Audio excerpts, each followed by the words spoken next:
Please take your seats, and if you will kindly turn off, it's a reminder for me, the iPhone. This would really help us. We don't want to be interrupted with the music. Okay, I hope it works. My name is Yona Alexander. I'm the director of the Inter-University Center for Terrorism Studies, which is administered by the Potomac Institute for Policy Studies, as well as the Inter-University Center for Legal Studies at the International Law Institute.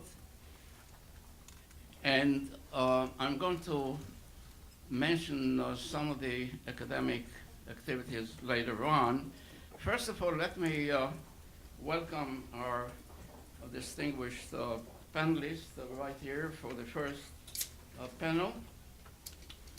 To my left is Professor Ruth Wedgwood, who is Director of International Law and Organization Programs at SAIS.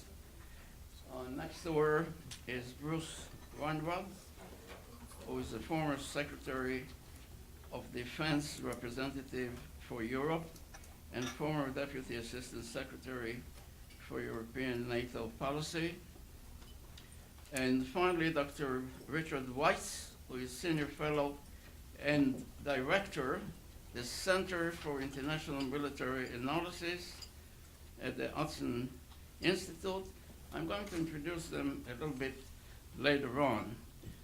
But before we do, it is indeed a distinct pleasure and honor for me to introduce my colleague and friend, Don Mariashin, to make some opening remarks. Let me very briefly tell you about our academic and professional relationships. But by the way, you do have the CVs of the speakers. I'm not going to go into details, except to say that if I'm counting correctly, I think we began to cooperate academically and professionally some 35 years ago, initially in New York and then Washington and internationally, for example, in Brussels and so forth.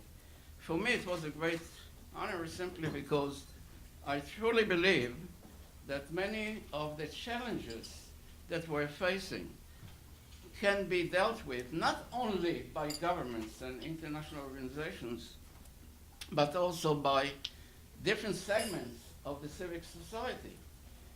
And one important organization, in fact, it is the oldest Jewish organization, as far as I know, that is very active in terms of promoting human rights, individual rights, and collective rights since the last century or before. Now, we work together on many activities, seminars, and publications. I would like to mention specifically two publications that we jointly released. One relates to terrorism in Latin America, and the other one on the activities of Iran in Latin America, particularly Venezuela and so forth. As you know, the Iranians are very, very active internationally. We'll come back to it. So Don has a very distinguished, rich background from the academic point of view, graduate of New Hampshire University and Brandeis. And as I said, he was involved in many of these activities for decades. In fact, as I try to follow his activities and the role of the B'nai Brit and his own leadership, it is really amazing how many prime ministers he met, how many foreign ministers he met, and very distinguished leaders, governmental and intergovernmental, non-governmental, and also he served on the American delegations on specific issues like the Holocaust and anti-Semitism and so forth. So in a way, I think the work that is doing and the B'nai B'rith in this particular area is indeed encouraging, because we need more and more people to get involved in these activities.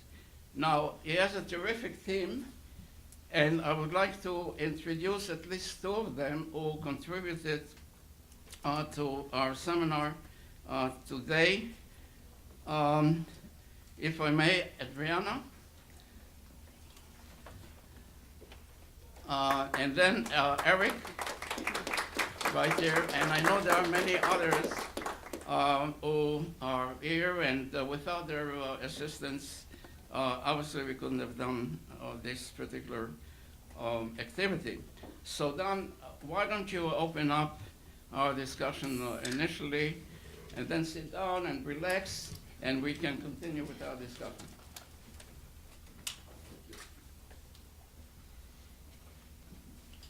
Actually, it's 35 years, it's true. It's how time flies. Yona, thank you very much for really that generous introduction. Distinguished guests and panelists, I want to welcome you and to thank you for participating in this event. We're very pleased to be co-sponsoring the event with the Potomac Institute, the International Law Institute, and the Inter-University Center for Terrorism Studies.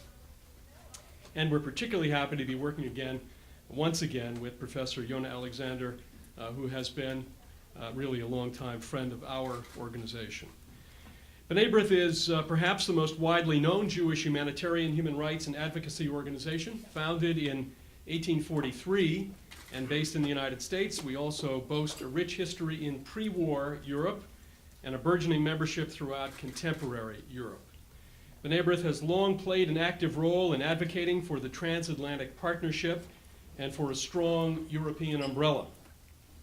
6 years ago, we opened an office in Brussels dedicated to intensifying our outreach to EU institutions and to NATO. We have gladly welcomed the robust enlargement of NATO since 1998, when we testified before the US Senate in favor of accession for countries in Central and Eastern Europe.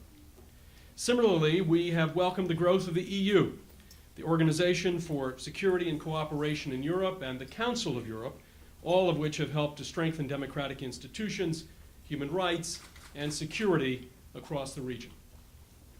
The idea of hosting this event stemmed from our conviction that the unfolding security challenges in the Middle East require a serious analysis of the role of the transatlantic strategic partnership and the role that it should play, even as elections and economic upheaval on both sides of the ocean are making their impact felt throughout Europe and North America. The shooting of a Turkish warplane near the Syrian border last week and the outcome of an Egyptian election that has vaulted the candidate of the Muslim Brotherhood to power are but the two most recent developments that have renewed questions about the role that NATO should play with respect to Middle East security. And since the end of the Cold War, when NATO began to search for objectives beyond the basic mission of containing Soviet expansionism, the stabilization of the Middle East quickly came into focus as a suitable aspiration for the transatlantic alliance.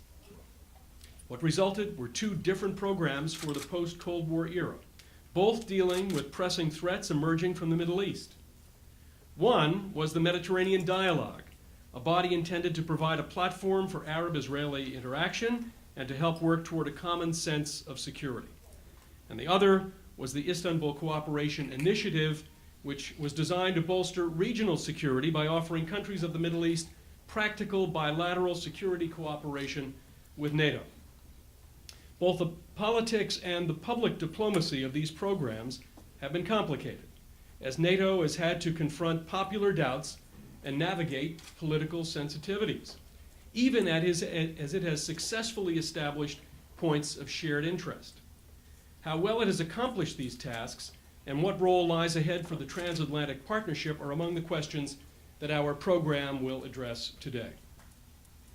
The challenges that confront us in the Middle East today are immense, They include the specter of a hostile Iran bent on acquiring nuclear weapons. They also include the persistent threat of terrorism and radical extremism, the Middle East's most dangerous exports. The evolution of the Arab Spring into a region-wide Islamist interregnum adds to the uncertainty of the Middle East's future. Questions abound.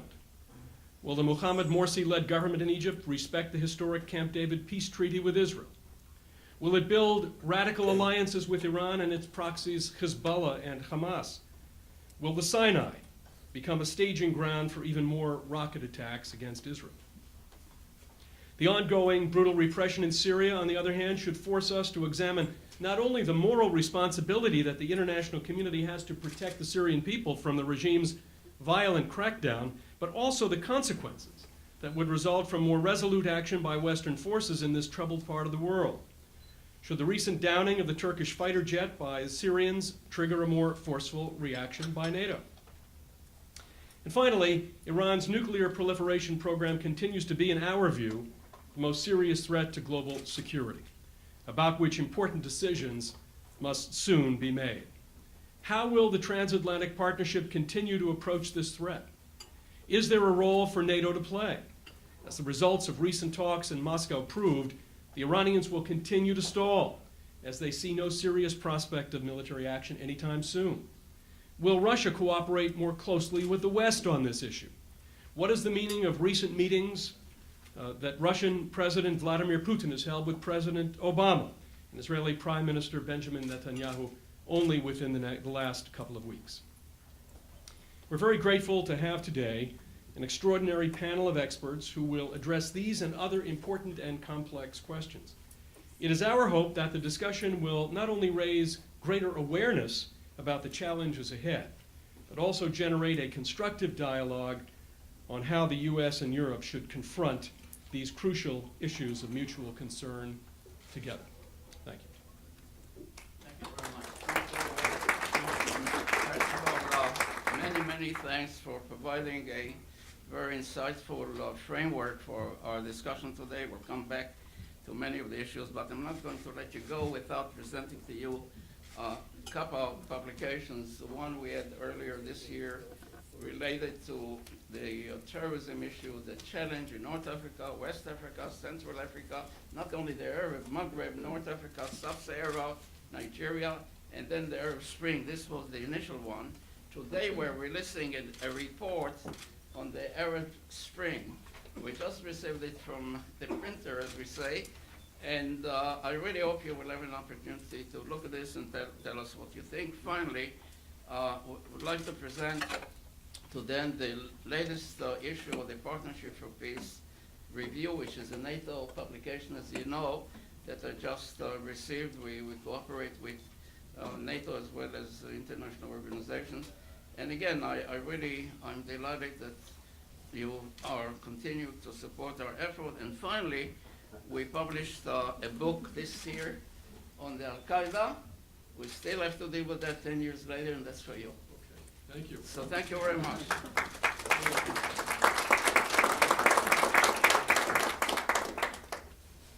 Anyway, we have a big menu today, but as an academic, I cannot continue without, first of all, recognizing some of my colleagues here. General David Risk, who is Vice President for Strategic Issues Studies at the Potomac right here. You will hear from him a little bit later on. And Lori Kinney, who is Director of Communications, and she's taping it, so our colleagues, the wider audience will be able to see it. And finally, I would like to recognize our summer interns who are contributing a great deal to our work. Evan, would you try to introduce them very quickly so people would know what we're doing? Go sit down, stand up real quick, and then maybe say your name and the school that you represent. Start with Phil.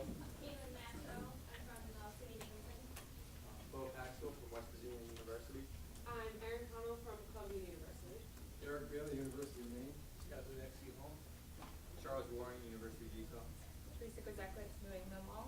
Daniel Echok, William and Mary. Lauren Shore, Cornell University.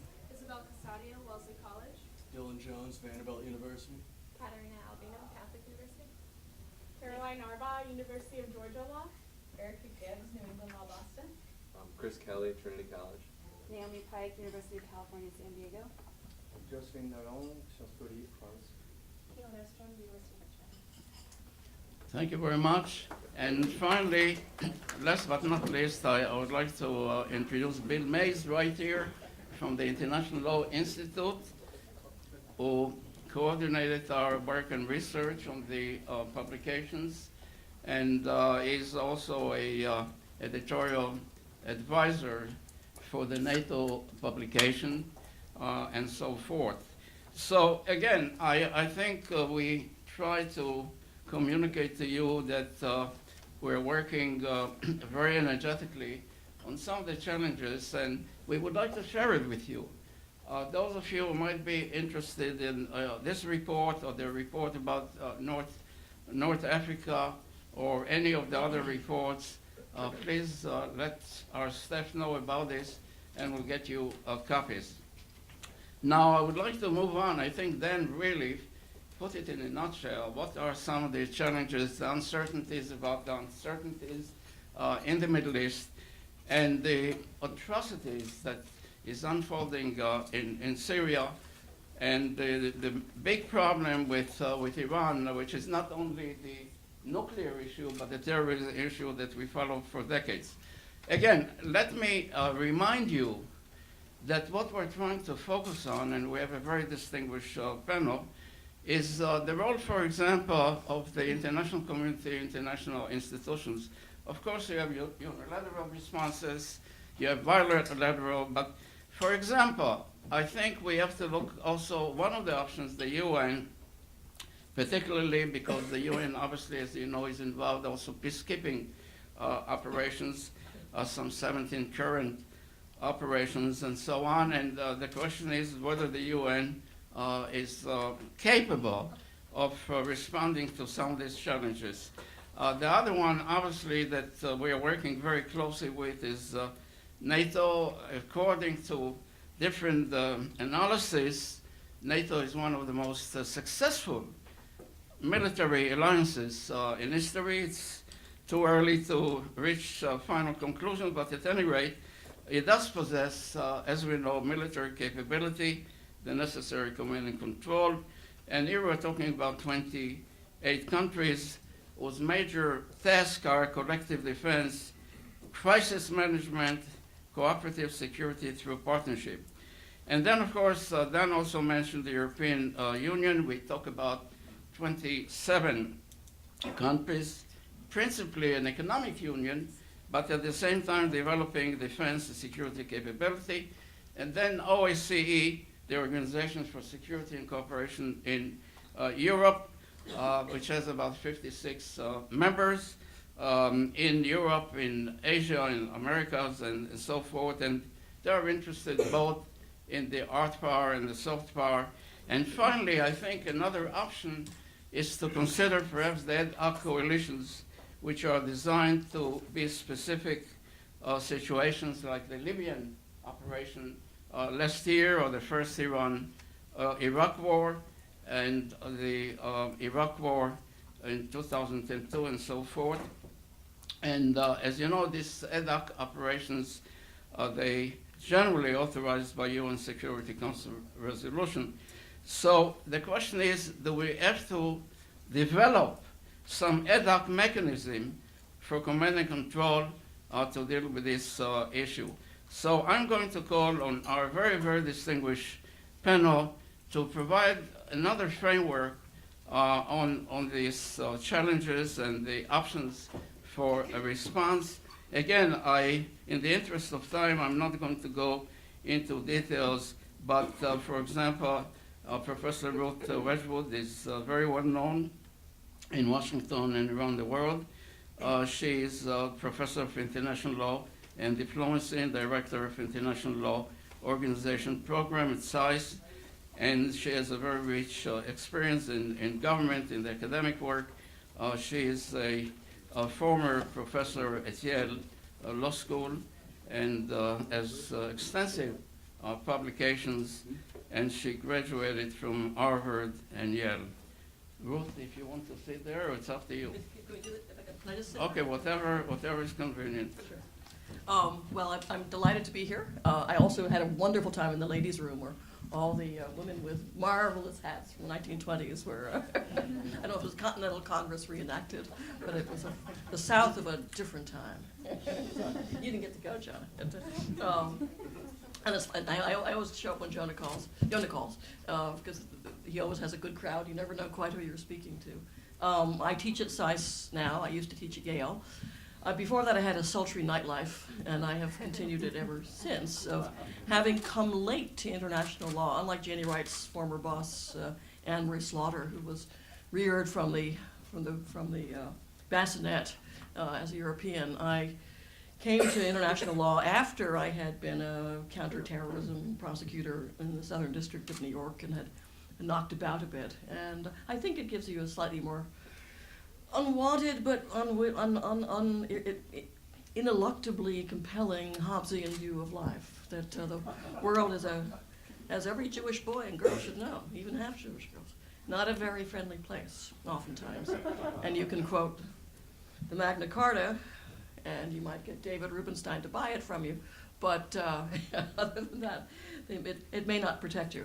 So just to explain my vantage point, in the 90s, I largely decamped in the evenings to go into New York and run the UN program at the Council on Foreign Relations, and spent a great deal of time with, if you have money to take people to lunch, you can find out everything about politics. And as Kofi Annan was coming up and Boutros was serving out his tenure, it was the great moment of belief that the UN was being reborn, the Cold War was over, there would no longer be Security Council vetoes, collective security would work as Henry Wallace had madly thought it would. Harry Truman was, I think, tougher than that. And when that came a cropper in Bosnia with the European ice cream men, when the US delayed intervening in Bosnia for 3 long years, which I think was a profound mistake, mostly because my Democratic president didn't want to start his term with a war, it very quickly took the bloom off the rose. And then with the attempt to disarm Iraq, having chosen not to bring the fight to Baghdad, but rather to leave the city intact and to depend upon the cooperation of Security Council members to disarm Saddam, I was very friendly with Rolf Akeis and followed his nip and tucks and feints and jabs trying to carry out the stripping of the WMD in Iraq, and now you will put me in your loony cage. I still am not persuaded that they weren't there, and now in the Bekaa Valley, whatever. But I think that decade really showed that the dream of convergence and amity in the Security Council was going to be always derailed by obviously differing national interests, by corruption, that sanctions, which had been counted upon as the main modality for coercion in the League of Nations and in the UN, were very hard on the civilian population, very hard to maintain. And the decade ended, I think, in a very desultory mood, that collective action in real life didn't work much better than it had worked in the 50s and 60s and 70s and 80s. And I think that's still the case. Sanctions really don't have any compelling power except over a very long term, and the army always eats first. In the case of Iran, they may have some effect only because Iran has virtually no gasoline refining capability, and so any radical action that Ahmadinejad might be tempted to take by putting sea mines in the Straits of Hormuz cut both ways. We just had a very interesting talk with the former chief of naval operations saying that though they'd be very pesky for us trying to ship oil out, it would be equally pesky for the Iranians trying to ship gasoline in. So unless he wants to have a walking-only Iran, he has to think twice about being quite so radical in his tactics. But I'm afraid I worry, I guess, in the large sense. I'm not telling you how to vote. That we are going to carve up our defense capability with the sequestration of the budget, that things we will need to both counter out-of-area threats as China becomes much more ambitious in its idea of a near abroad of Southeast Asia, will be less capable of countering that if we don't have a sufficient number of carrier battle groups to reduce the size of the Navy. I wish we had an F-22 that could do stealthy attacks without being detected. The F-35 is very nice, but fighter pilots I know who've been shot down tell me that it ain't the same thing. I worry in Europe that we will again be mesmerized by what are wonderfully uplifting talk shops, NATO, European Union, OSCE, but which have very limited capability for action. And Libya just about exhausted what NATO can do. And there always is the blowback from the human rights community because, of course, you almost inevitably harm civilians when you carry out military actions. But in the case of Syria, which is our most immediate dilemma, there is a role here for the Jewish community to think through, which I take it that from many of my odd sources and methods, that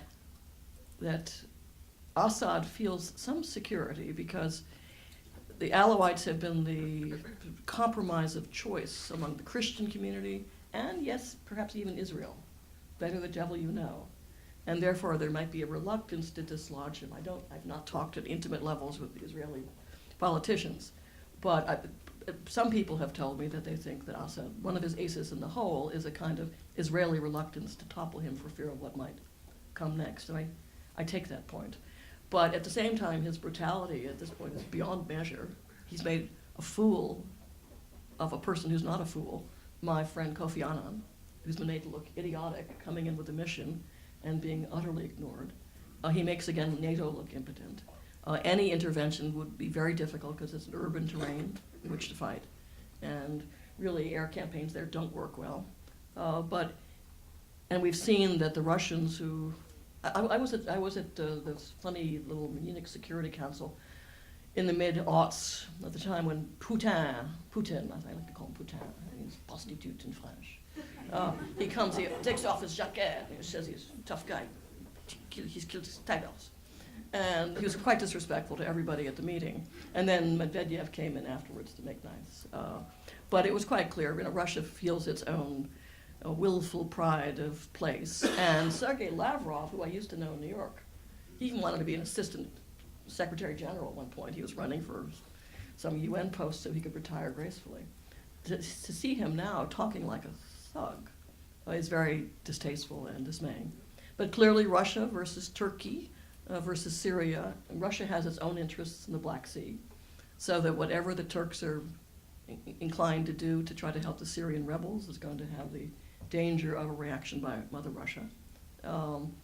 And frankly, I don't think anybody, not the US, certainly not the Europeans, has the appetite to put troops on the ground. Monitors, yes. Ice cream men, as we used to say in Bosnia, yes. But troops on the ground, no. So we have a very tragic circumstance where the Syrian rebels are really allowed to fend for themselves. R2P, responsibility to protect, sounded great when it was enunciated as a doctrine by Kofi Annan's folks in the high-level panel in 2004. But even at the time, it came with the proviso that it was meant to be a doctrine of self-control by rulers rather than any doctrine of humanitarian intervention with or without the Security Council. So I fear me that, and this is the part that my mother, who was a little bullshy, certainly more than me, never quite took to heart. I know she would have if she had thought it through, which is that if you are a human rights person and a pacifist, then you better believe in a very efficacious God, because you actually need military power to create the deterrence that makes other actors who have local, regional ambitions disinclined to act upon them for fear of what will happen to them. And sanctions may deter Mrs. Assad, if she can't get her, this is not a sexist statement since I'm female, her Gucci shoes, but it's not going to happen anytime soon, and therefore I worry that you're really going to destroy a country which is already very delicately in balance, whose health and well-being is essential to stability in Lebanon. It's going to make Jordan very, very nervous about minority issues. So I see it as a very, very dangerous time, and one in which it's the wrong moment for the U.S. to be underinvesting in capability, and one in which we have to practice a very subtle Kissingerian game of trying to allow the Saudis to take part in a way that they feel is sufficiently gemütlich for them, trying to engage Jordan, trying to engage Turkey. But I don't see any easy fix. I think Syria is going to be bloody for a very long time and make a fool of any idea of collective security. Good things that are happening, I suppose, small good things. We're much more engaged in Africa, and that's useful both to create the literal lily pads from which we could later, if we ever wanted to, do a bit more peacekeeping. We, I think, have awoken to the fact that there's a strategic game being played in South Asia, that as the Chinese make their string of pearls with terrific harbors in Sri Lanka and Bangladesh, that we ought to worry about losing the road to India, so to say, that the Chinese are very, very interested in having friends to vote for them and places to recommission their both their commercial and their military vessels, and that there is a great game, if you will, being played in maritime South Asia. I do think we have come to realize the tug of war that is present in the Chinese mind, that they very much want to be an economic partner. Hank Greenberg gave a talk recently in which he urged that we do much more in allowing the Chinese to invest in the continental U.S. and that they could be good colleagues, and that may well be true, but there are many sectors in Chinese politics, just as there are in American politics. And the Chinese military may have a slightly more primitivist view. My favorite anecdote, I was visiting our campus in Nanjing. Beautiful new building, looks like it was in San Rafael, California. It's light, it's airy, it flows. We have a deal there with the Chinese to teach some kids. And I went to see the water purification plant in the basement for this $7 million building, which is making Hopkins go broke, but which is educating American kids to be truly fluent in Chinese. And the director showed off the water purification plant, but to get there, we had to go through this funny round door. And I said, "What's this?" And he said, "Oh, that's the blast-proof bomb shelter." And I said, "How much did that cost?" Well, this building we finished 10 years ago. And he said, "About $1 million out of the $7 million that the building cost." And then I saw the sign saying it was in the Taiwanese Naval Defense Zone. So the Chinese really do, it could just be sentimentality, and it may well be that Taiwan will be so integrated economically that the Chinese don't have to ever think about doing anything else other than buying up the corporations. But there still is, I think, a slightly sentimental, call it archaic, call it pugnacious attitude that they have the coastline, it's far from our shores, and maybe a pivot toward Asia will suffice, but not if you don't have a navy. So I worry that even knowing all this in a time of economic straitened circumstances, that we will deeply underinvest in what we need to have to be the world's balancer. And not to sound like a Unitarian, but it is a collective security investment. It's not narcissistic, it's not self-regarding. The UN has really always depended upon American power, projection power, whether it was intervening in East Timor or elsewhere. No other country had the necessity to be able to do transcontinental operations, which are needed for Mother Russia, but happen to have the great benefits that would equip us to allow the deployment of troops elsewhere around the globe. So I worry that even though, as we now all know from David Sanger and from Tom Donilon, the president's become pretty tough on drone warfare, although I have some scruples about that, actually. But nonetheless, I do think that a certain geostrategic naivete can be a very dangerous thing if we're not very careful in persuading the Congress and the executive branch, whoever might win, that this is an investment that one needs for the long term. And finally, on terrorism, I used to enforce economic sanctions cases when I was a prosecutor. I have written about bin Laden from before 9/11, worrying about his nature. And I was pretty raunchy during the days immediately after 9/11, albeit very much against Torturegate. But I do think that our ability to really persuade Arab youth that this is not, or Muslim youth, this is not the way, is something that's crucially important. We did a panel at SAIS yesterday in which the general opinion from a Freedom House Egypt director who has battle scars to prove the point that she cares, she just came out of a cage on trial in Cairo, was that the new Muslim Brotherhood president actually may represent a much more diverse constituency of people who are simply anti-military, who feel that they have to make their way as they can through him, as opposed, and that the rather plain Jane nature of his wife's couturier is not how you should judge his intentions. And that the first thing one had to do was try to dislodge the army's hegemony in Egypt. And that may well be true. There's been no sign of Egypt disowning the Camp David Accords. I wonder really whether disorder in Gaza is going to be very much to their taste in a time when they themselves are having issues of transition. And finally, just on a purely local note, we just finished, many of us submitted briefs in the Kiobel case, which is not quite as famous as the Medicare, the Obamacare case. But this has to do with a funny little a 1789 statute which allows suits to be brought in American courts for torts, meaning bad acts, crimes, committed abroad. And a bunch of us who had been doing terrorist financing cases did a kind of a switcheroo. We were on the liberal side, but yet from a slightly conservative point of view, arguing that you want to be able to sue entities abroad that do terrorist financing as a way of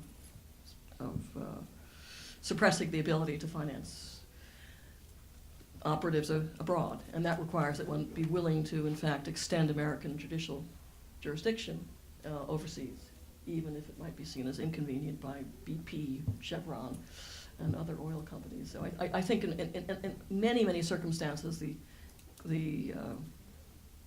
kind of radical divisions between liberal and conservative are not so self-evident as how one should operate. It's very important, I think, that the U.S. be seen as a country that does care about international law, that does not think that the private economy can be operating in an utterly heedless way, and that therefore, in this particular case, if you happen to see the outcome in next January, February, it's going to be re-argued in October, is one that's very important for America's reputation as supporting rule of law around the globe. Yeah, thank you very much.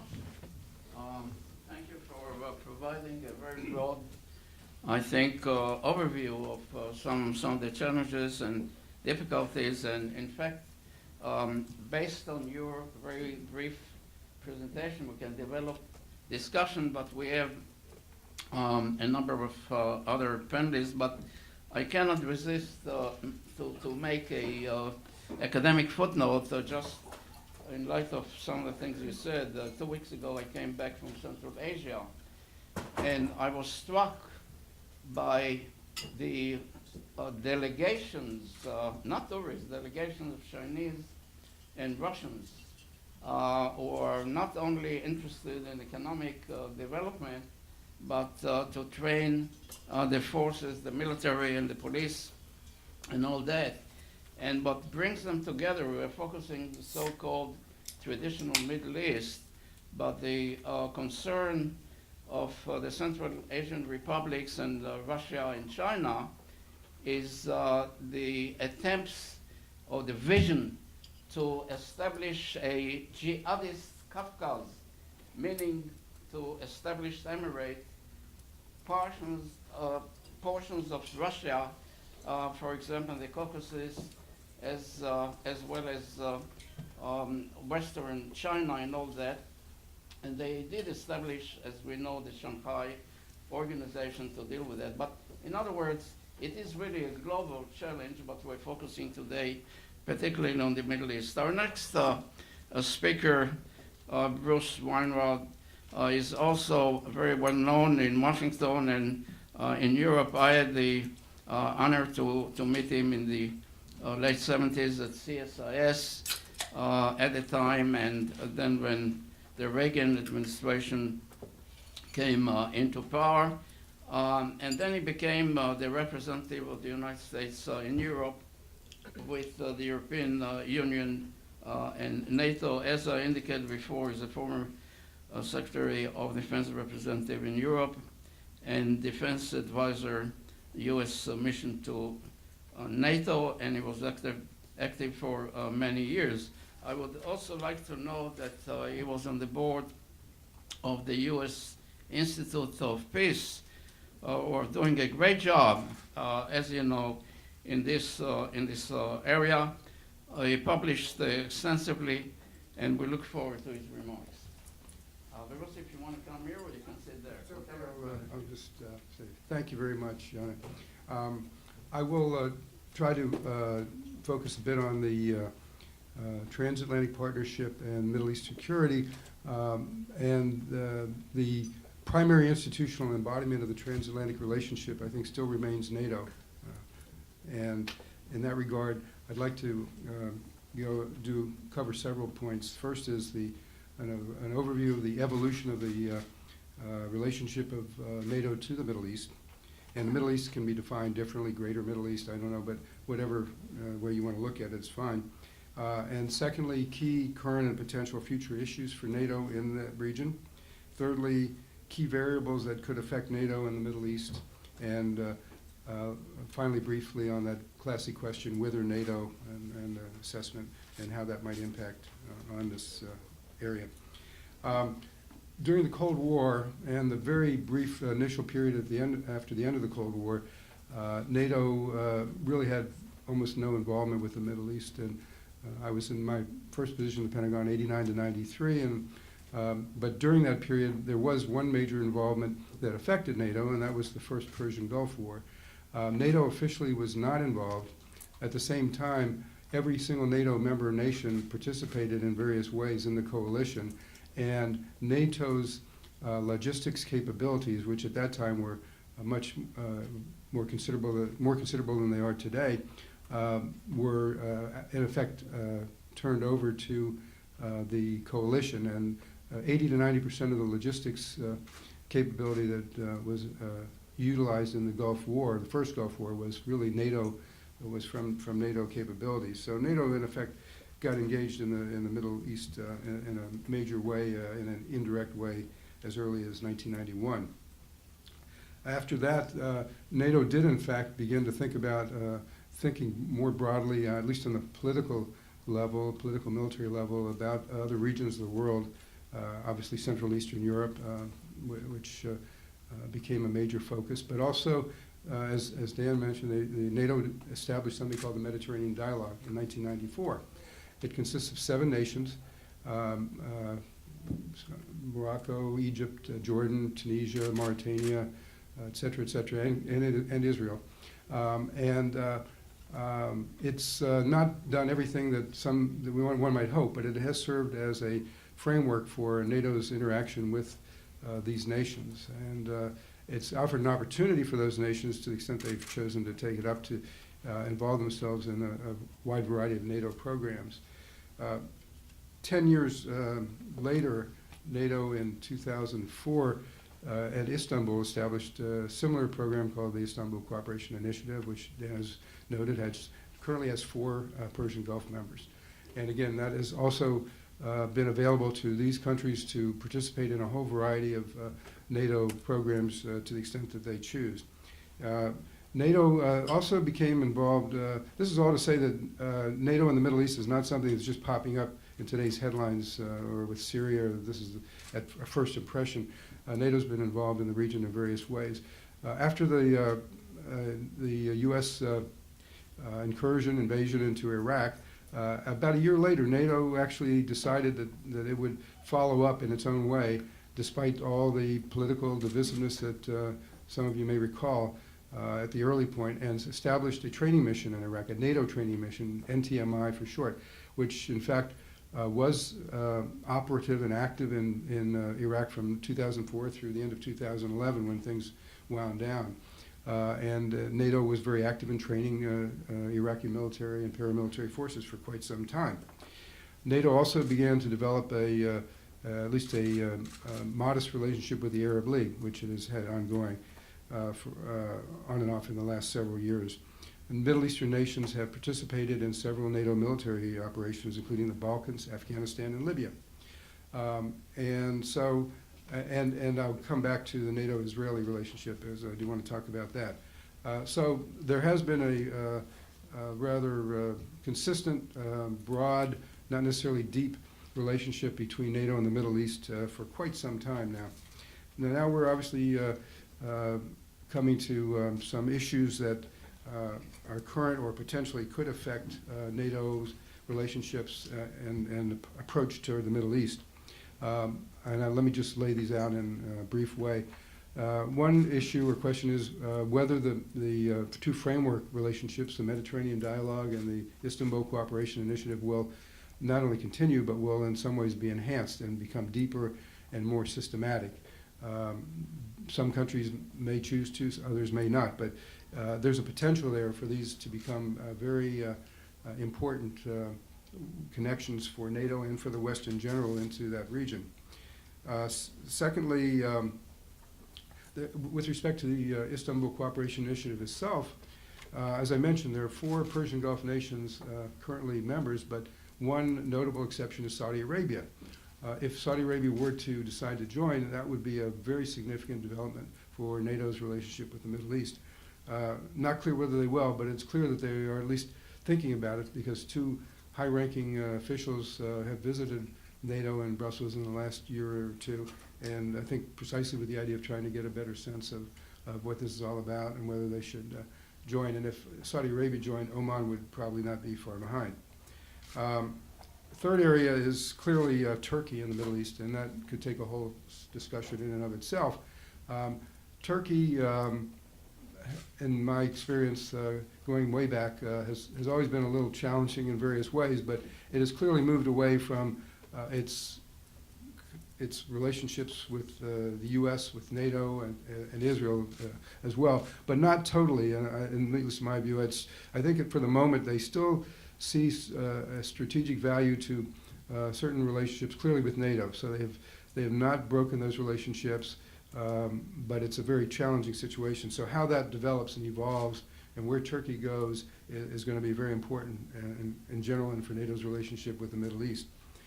Egypt, which has been mentioned, Egypt is a member of the Mediterranean Dialogue. What will happen now with the elections and the new, at least political leadership in Egypt? Will they want to continue a relationship with NATO? Will they want to downgrade it or eliminate it or whatever? We don't know. But again, that will be a very interesting litmus test, if you will, of where Egypt is headed. I mentioned Israel. Israel, and I defer to those who may have even more expertise, but for some time there was a debate in Israel about whether Israel should become close to NATO or how close. And there were many who said, well, we want to be on our own. We don't want to have the potential for any organization to maybe have some impact or limit our options or whatever. But my sense is in the last period of time, there's been more of a growing sentiment that it would be very desirable for Israel to be as close to NATO as is practical. And so that, again, NATO does have an ongoing relationship. The Secretary General of NATO's visited the Deputy Secretary General, an American, Sandy Vershbow, just was there in January. Israeli officials come to Brussels, so there is an ongoing relationship. Another area which related to this is whether NATO would be at all potentially involved in an Arab-Israeli peace settlement. Going back as far as 2004, 2005, there have been informal conversations at NATO about whether that might work, how that might work. The Secretary General of NATO has said it might be practical, laying out certain preconditions about how that might work, obviously in agreement of the parties, et cetera. But that's not a fantasy or beyond the realm of a possibility that could be, in fact, the then Supreme Allied Commander General Jim Jones, later National Security Advisor, also took a look at this and did some thinking about how that might work more recently. So it's not a pipe dream that this might turn out. Another area would be, of course, Iran. Interesting thing about NATO is that I can stand corrected, but I don't believe it's ever been discussed in an official NATO session.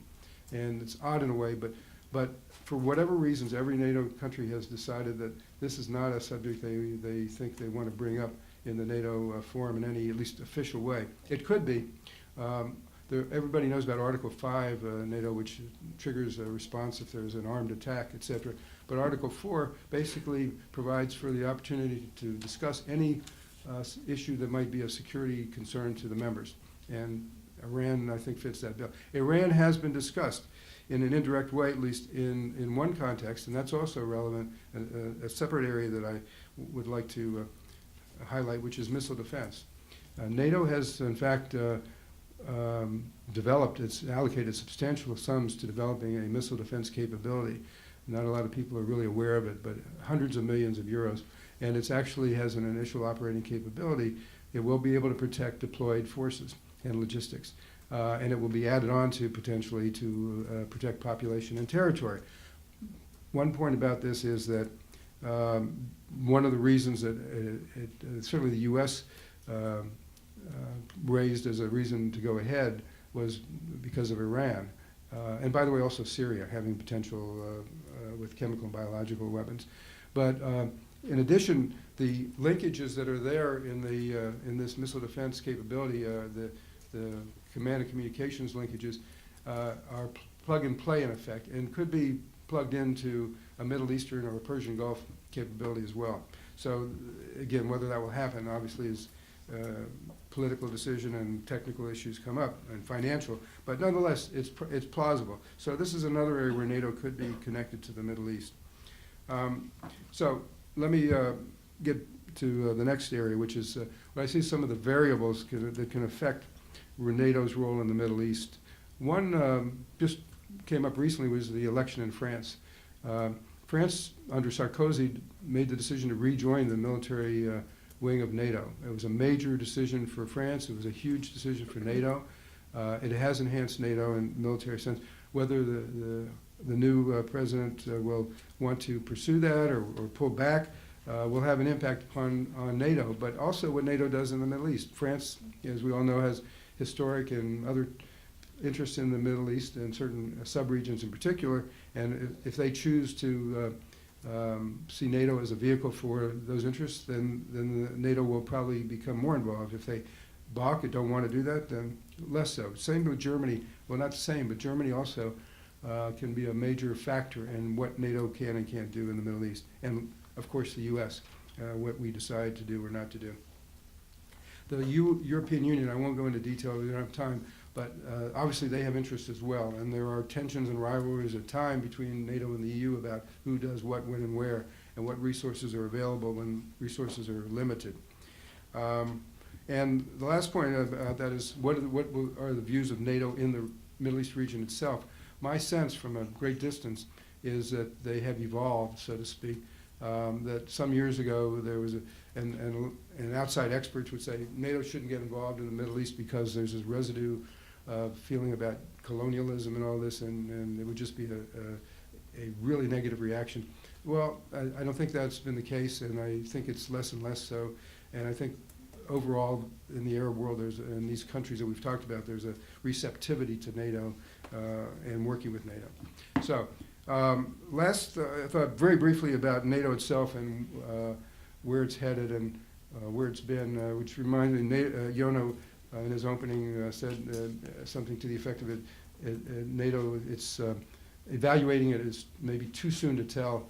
I think it's done quite a bit, but it reminds me of what you may have heard, some of you may have heard about when Henry Kissinger was in China talking with Zhou Enlai, and to make small talk, he asked Zhou Enlai, well, what do you think about the French Revolution? And Zhou Enlai responded, it's too soon to say. Obviously, the Chinese have a long view of history. So maybe it's too soon to say. Anyway, my view is that NATO certainly has the potential to play an important role in Middle East security. NATO has, in effect, become, in a de facto way, and maybe in a fit of absent-mindedness, a global security forum. That means that NATO brings in people and leaders from all over the world. We mentioned the Mediterranean Dialogue and ICI, but there's also the Partnership for Peace, which has 23 or 24 nations. There's an Asian equivalent of 5 nations. So, and plus bilateral councils and committees and relationships. So NATO, in effect, has already become a global security forum, not a global policeman. And I don't think anybody would sensibly advocate that. And it's become a global security network, meaning there are relationships with non-NATO nations, including in Europe.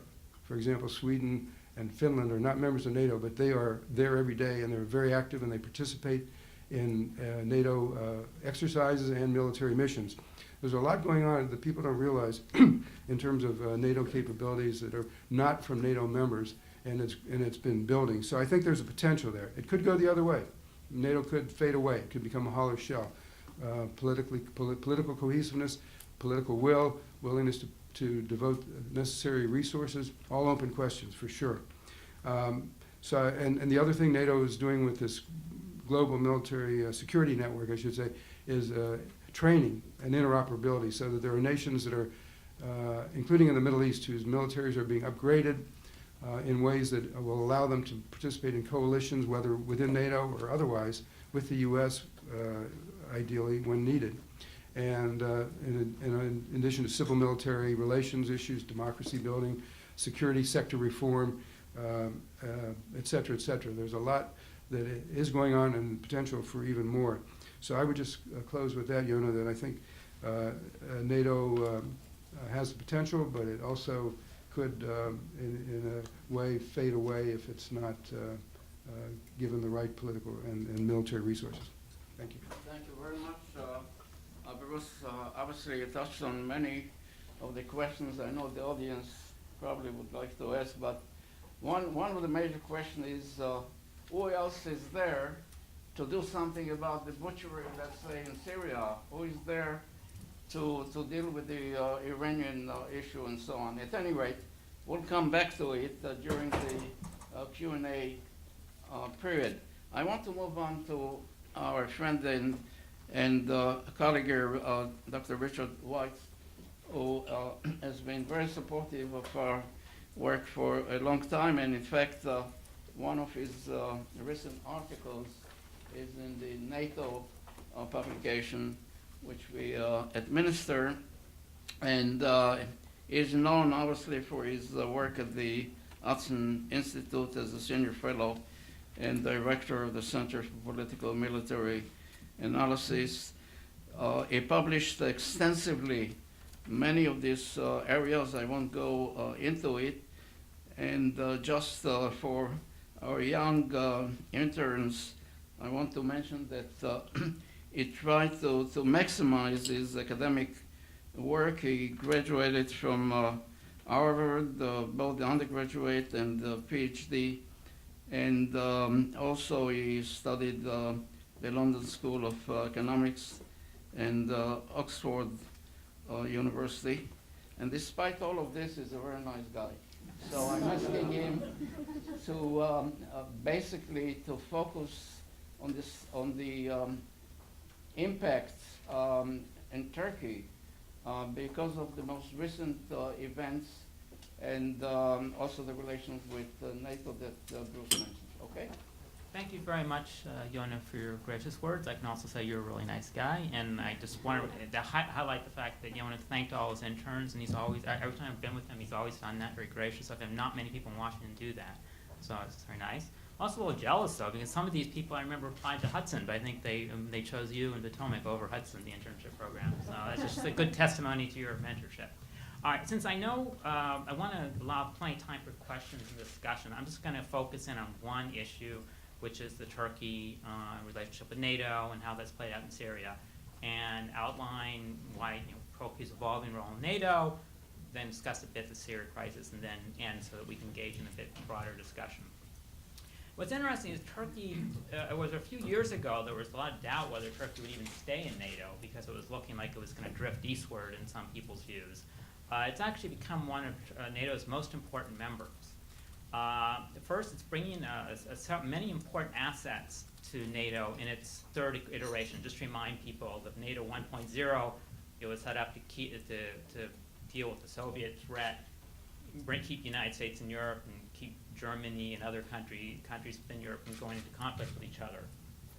NATO 2.0 during the 1990s, it was project stability throughout the continent, primarily through ending the conflicts in the former Yugoslavia, enlarging membership, working out some good relationship with the former Soviet bloc. But particularly since the 9/11 terrorist attacks, it's gone on NATO 3.0, broader mission of trying to promote stability globally under the assumption that threats are global. So whether it be terrorists based in Afghanistan or missiles launched from Iran or whatever, or cyber attacks from China, it's these threats are coming throughout the globe, so NATO's got to go out there to help build an international coalition to manage it, not to run it itself, not to displace the UN, but to help with that. And in that mission, Turkey's become more and more important. It has a very dynamic economy, probably the strongest of the NATO countries at various points in recent years. It's allowing it to build up a very extensive military capacity, military defense industry. It's the predominantly moderate Muslim population is an asset, particularly in the Middle East, since it gives them a good situational awareness and helps NATO engage with these countries in all sorts of ways. It's one of the most readily deployable armies in Europe.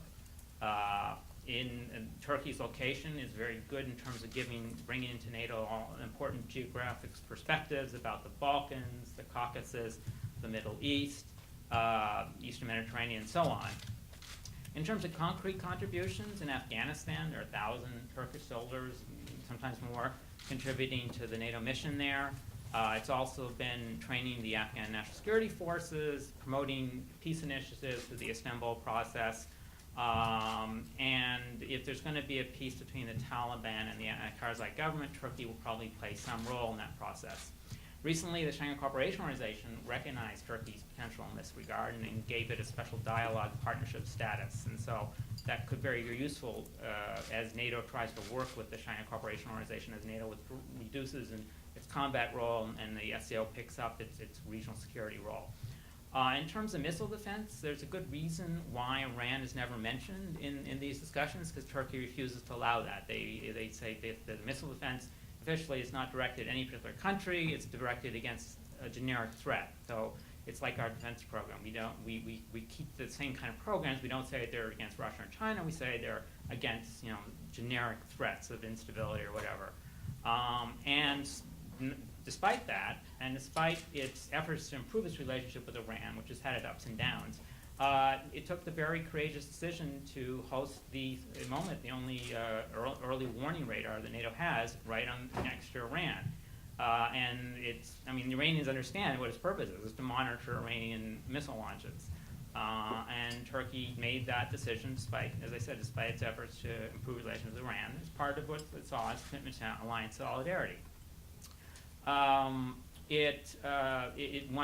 contributions, it is one of the few countries that is contributing to the NATO's nuclear sharing arrangements by, as far as we know, it's not open, but according to press reports, hosting as many as 100 tactical nuclear weapons. Miles, I'm sure, in the second session will maybe say this isn't too much of a contribution, maybe he may consider a negative contribution, but in terms of the current NATO policy, it's a contribution.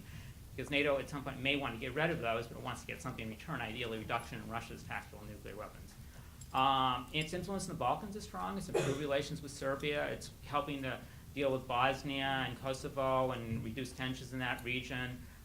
It's going to take a greater role in the NATO new command structure. They're setting up one of the land commands in Turkey. It's played a major role in trying to promote NATO enlargement on the assumption that the countries that are brought in are near Turkey, and it's better to have them in NATO than out, because and even the process of trying to bring them in is good because it helps reduce tensions and so on. In terms of energy security, it's playing a natural role as a conduit with energy supplies that are coming out of the Caspian Basin, bringing them to Europe. And more recently, it's playing a role in helping to promote security and democracy in the Middle East. And if NATO is ever going to intervene militarily in Syria, it's going to be through Turkey. In that regard, the recent crisis, just to point out with Syria where we were, Turkey has pretty much been in the NATO mainstream, how it reacted. I mean, the protests began, as you remember, in Syria in March 2010. Initially, Turkey, the United States, other governments wanted the Assad government to reform. There was not original calls for it to be removed.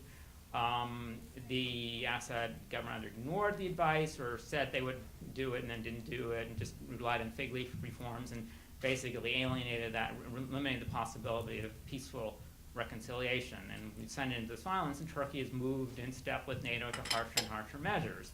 Except for Turkey, it's been much more costlier than it is for the other NATO members, because Turkey had, for the first time in a long time, had been improving its relationship with Syria. They had a robust trade relationship, becoming Turkey was Syria's largest trading partner. They had visions of a free trade arrangement, economic structures. What had previously been a tense border tensions have been relaxed. But it's descended along the path with others, imposing sanctions, supporting the opposition, and it's some cost to its regional security policy. It's alienated its relations for many reasons, but also because of Syria, with the government of Iraq and the government of Iran. It's revised concerns about neo-Ottomanism in the Middle East and so on. Now, at the recent crisis caused by the shooting down of the airplane, what Turkey did was it didn't call for an Article 5 collective action response offensive. It asked for Article 4 consultations, and NATO came out with an appropriate statement saying that they condemned the action and they expressed support for Turkey and they were going to watch this. One reason Turkey didn't go for Article 5 was because there was not a UN mandate for international action, because Russia and China are blocking that at the moment. And also, I don't think Turkey really wants to use force yet. And I'm not, as I think as Ruth said, that there's just not a interest in many NATO countries actually engaging in a land war in Syria at the moment.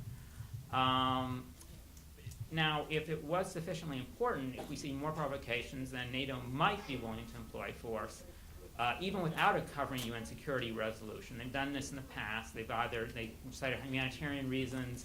I think Turkey would feel more comfortable had some authoritative regional organization backing it, like the Arab League, but at the moment the Arab League itself is divided and not willing to do that.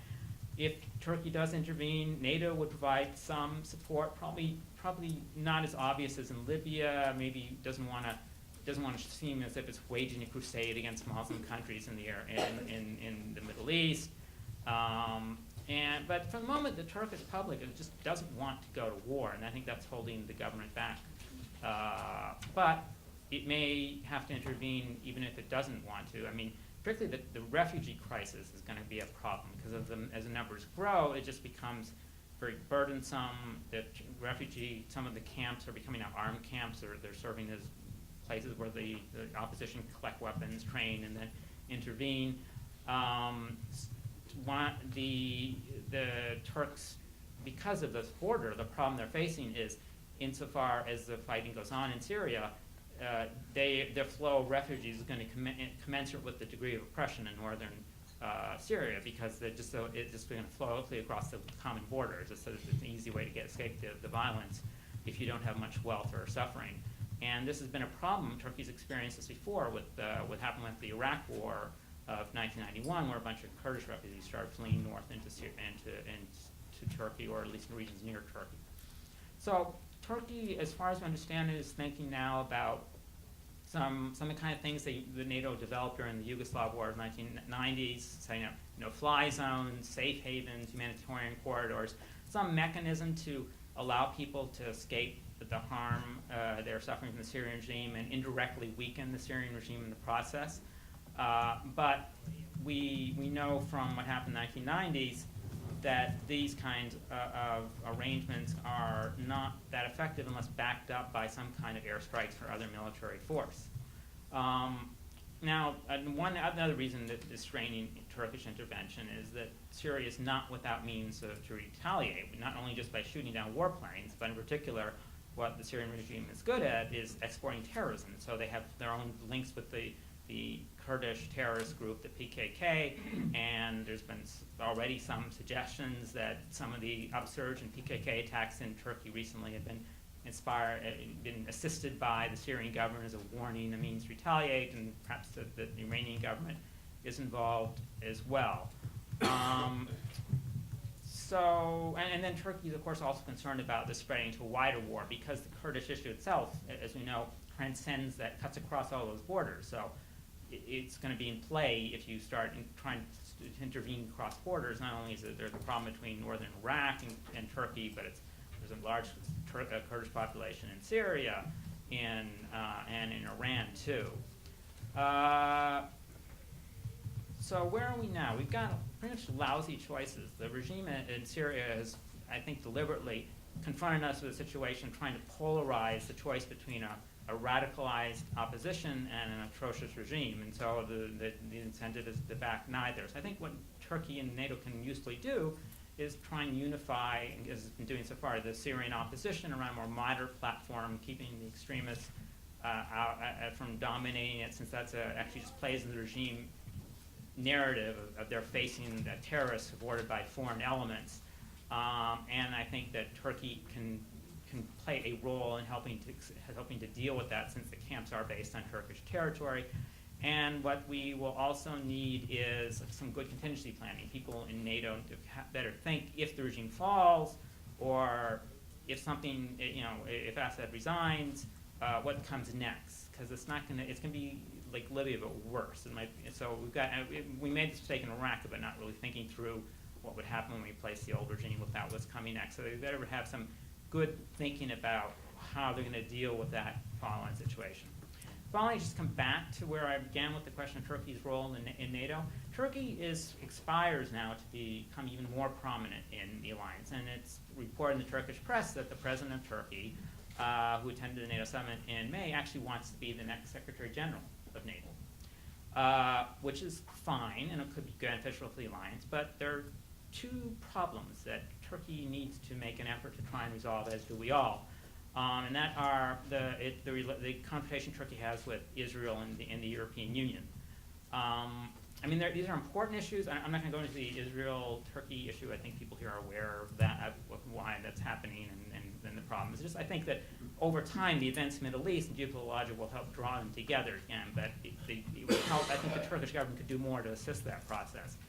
The EU-NATO problem is more directly impinging on NATO operations. It's in constraining cooperation in Afghanistan and all sorts of reasons. What you've got is Cyprus vetoing Turkey's involvement in certain EU organizations like the EU Defense Agency, and Turkey responding by vetoing cooperation and meeting joint offer with the EU. And so you've got a situation where it would be much better if both these countries could pool their assets, their resources, and efforts, but they're constrained from doing so. And this is going to get worse, I think, in about a week when Cyprus takes over the EU presidency, because the Turks have said we don't want anything to do with the EU. Already back in May, there was a big struggle as they were fighting to keep the EU from attending the Chicago conference, even after President Obama invited the EU leaders to come. So it was a very awkward situation. They managed to resolve that. So Turkey, I'm not going to get into the merits of the case. Turkey's grievances with the EU are well known, in my opinion, somewhat justified. They can be addressed, I think. It will take a bit more high-level effort on the part of the EU and NATO to get to some of the root problems about NATO. That Turkey's concerned about it being marginalized in European security as the EU grows in relevance and excludes Turkey from any say in its decisions.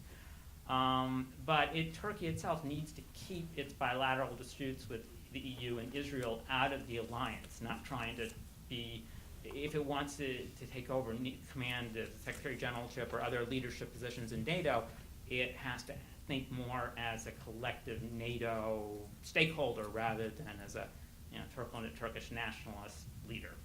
Thank you so much.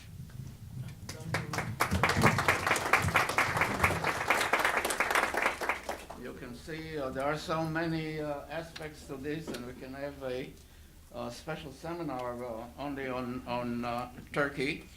And obviously, all of us have questions or comments, but let me start first with our panel and see, Ruth, do you have any comments or questions that you want to make now before I open the discussion? Other than I've always been a philo-Turk, and comment, I guess. I think they're underappreciated. To some degree, they have a well-founded complaint that the long derision cast in their direction by Europe has been, shall we say, derisory. and it's an ally we really should appreciate more because, indeed, strategically it's central. It is not exhausted in its military capability. Europe, with all the talk of 2% as the minimum, that's way above what anybody else in NATO is contributing. And therefore, if you want military capability, they're a nice group to have along. Okay, Bruce? Just, okay, on Turkey, I visited it many times when I was at the Defense Department, and then when I was at NATO, at the U.S. mission, dealt with the Turks all the time, and I love Turkey. It's a great country. Well, as far as the Secretary Generalship, at the Strasbourg summit, the one before the last, there was actually an effort made to give the Turk a significant position in the NATO structure to give, and that went back and forth. The Turks, frankly, were very difficult to deal with, but eventually they got a senior position, a newly created position, but it took hours of negotiation with Secretary General and in fact the U.S. President was involved. On the EU, everything that is plausible to do to push this along is being done, has been done for years. It's a very deep-rooted issue about Turkey's relationship to the EU, and yes, it would be an answer. But in the interim, there have been a lot of things done, and I think you're probably aware of this, on a working level in Afghanistan and in the Balkans. The people who are on the ground from the EU and NATO work together, despite in Brussels, you can meet every so often in some very stilted way and talk about nothing, but in the field they actually get things done and work together, so it's a problem. The one other thing that hasn't been brought up, and I don't know where it is today, is the issue that seemed to emerge about resources in the sea near Cyprus and the potential tensions there with Greece and Turkey and Israel. And I don't know where that's going, but that could be a sleeper issue. I would just raise that as something to think about. Yeah, we'll come back to it. I think in the interest of time, we started late, so we have time for Q&A, and then we'll have a break. You can have coffee and gourmet food or whatever. Eric, just identify yourself and go ahead. Eric Busfield with B'nai B'rith International. Since we're on the subject of Turkey, I'll refer to the title of the program, Middle East Security and the Changing Transatlantic Partnership. It seems one of the most significant changes in the alliance is the evolving role of Turkey from a reliable partner to a less reliable partner. Characterize it as you will, but I wanted to follow up on some of what's been said about Turkey because I think, Richard, your recommendation, I think, is a sound one, that if Turkey has, higher aspirations in the transatlantic partnership, they need to go beyond some of their more parochial nationalist concerns and take a broader view. But they're not doing that, though, and I'm concerned that they're really blocking some constructive actions and objections of NATO. I mean, you only need to look at the recent summit in Chicago. Turkey blocked Israel's participation in the summit. That's not the first time they've precluded Israel from participating in a NATO gathering. They've also undermined some areas of cooperation between NATO and Israel. I mean, and also very important, Turkey blocked any discussion of Iran from the agenda in Chicago. I mean, it's really hard to see how NATO can take some sort of meaningful action with respect to Iran when they can't even discuss it at their high-level gatherings. And this is part of it, this is in large part Turkey's doing.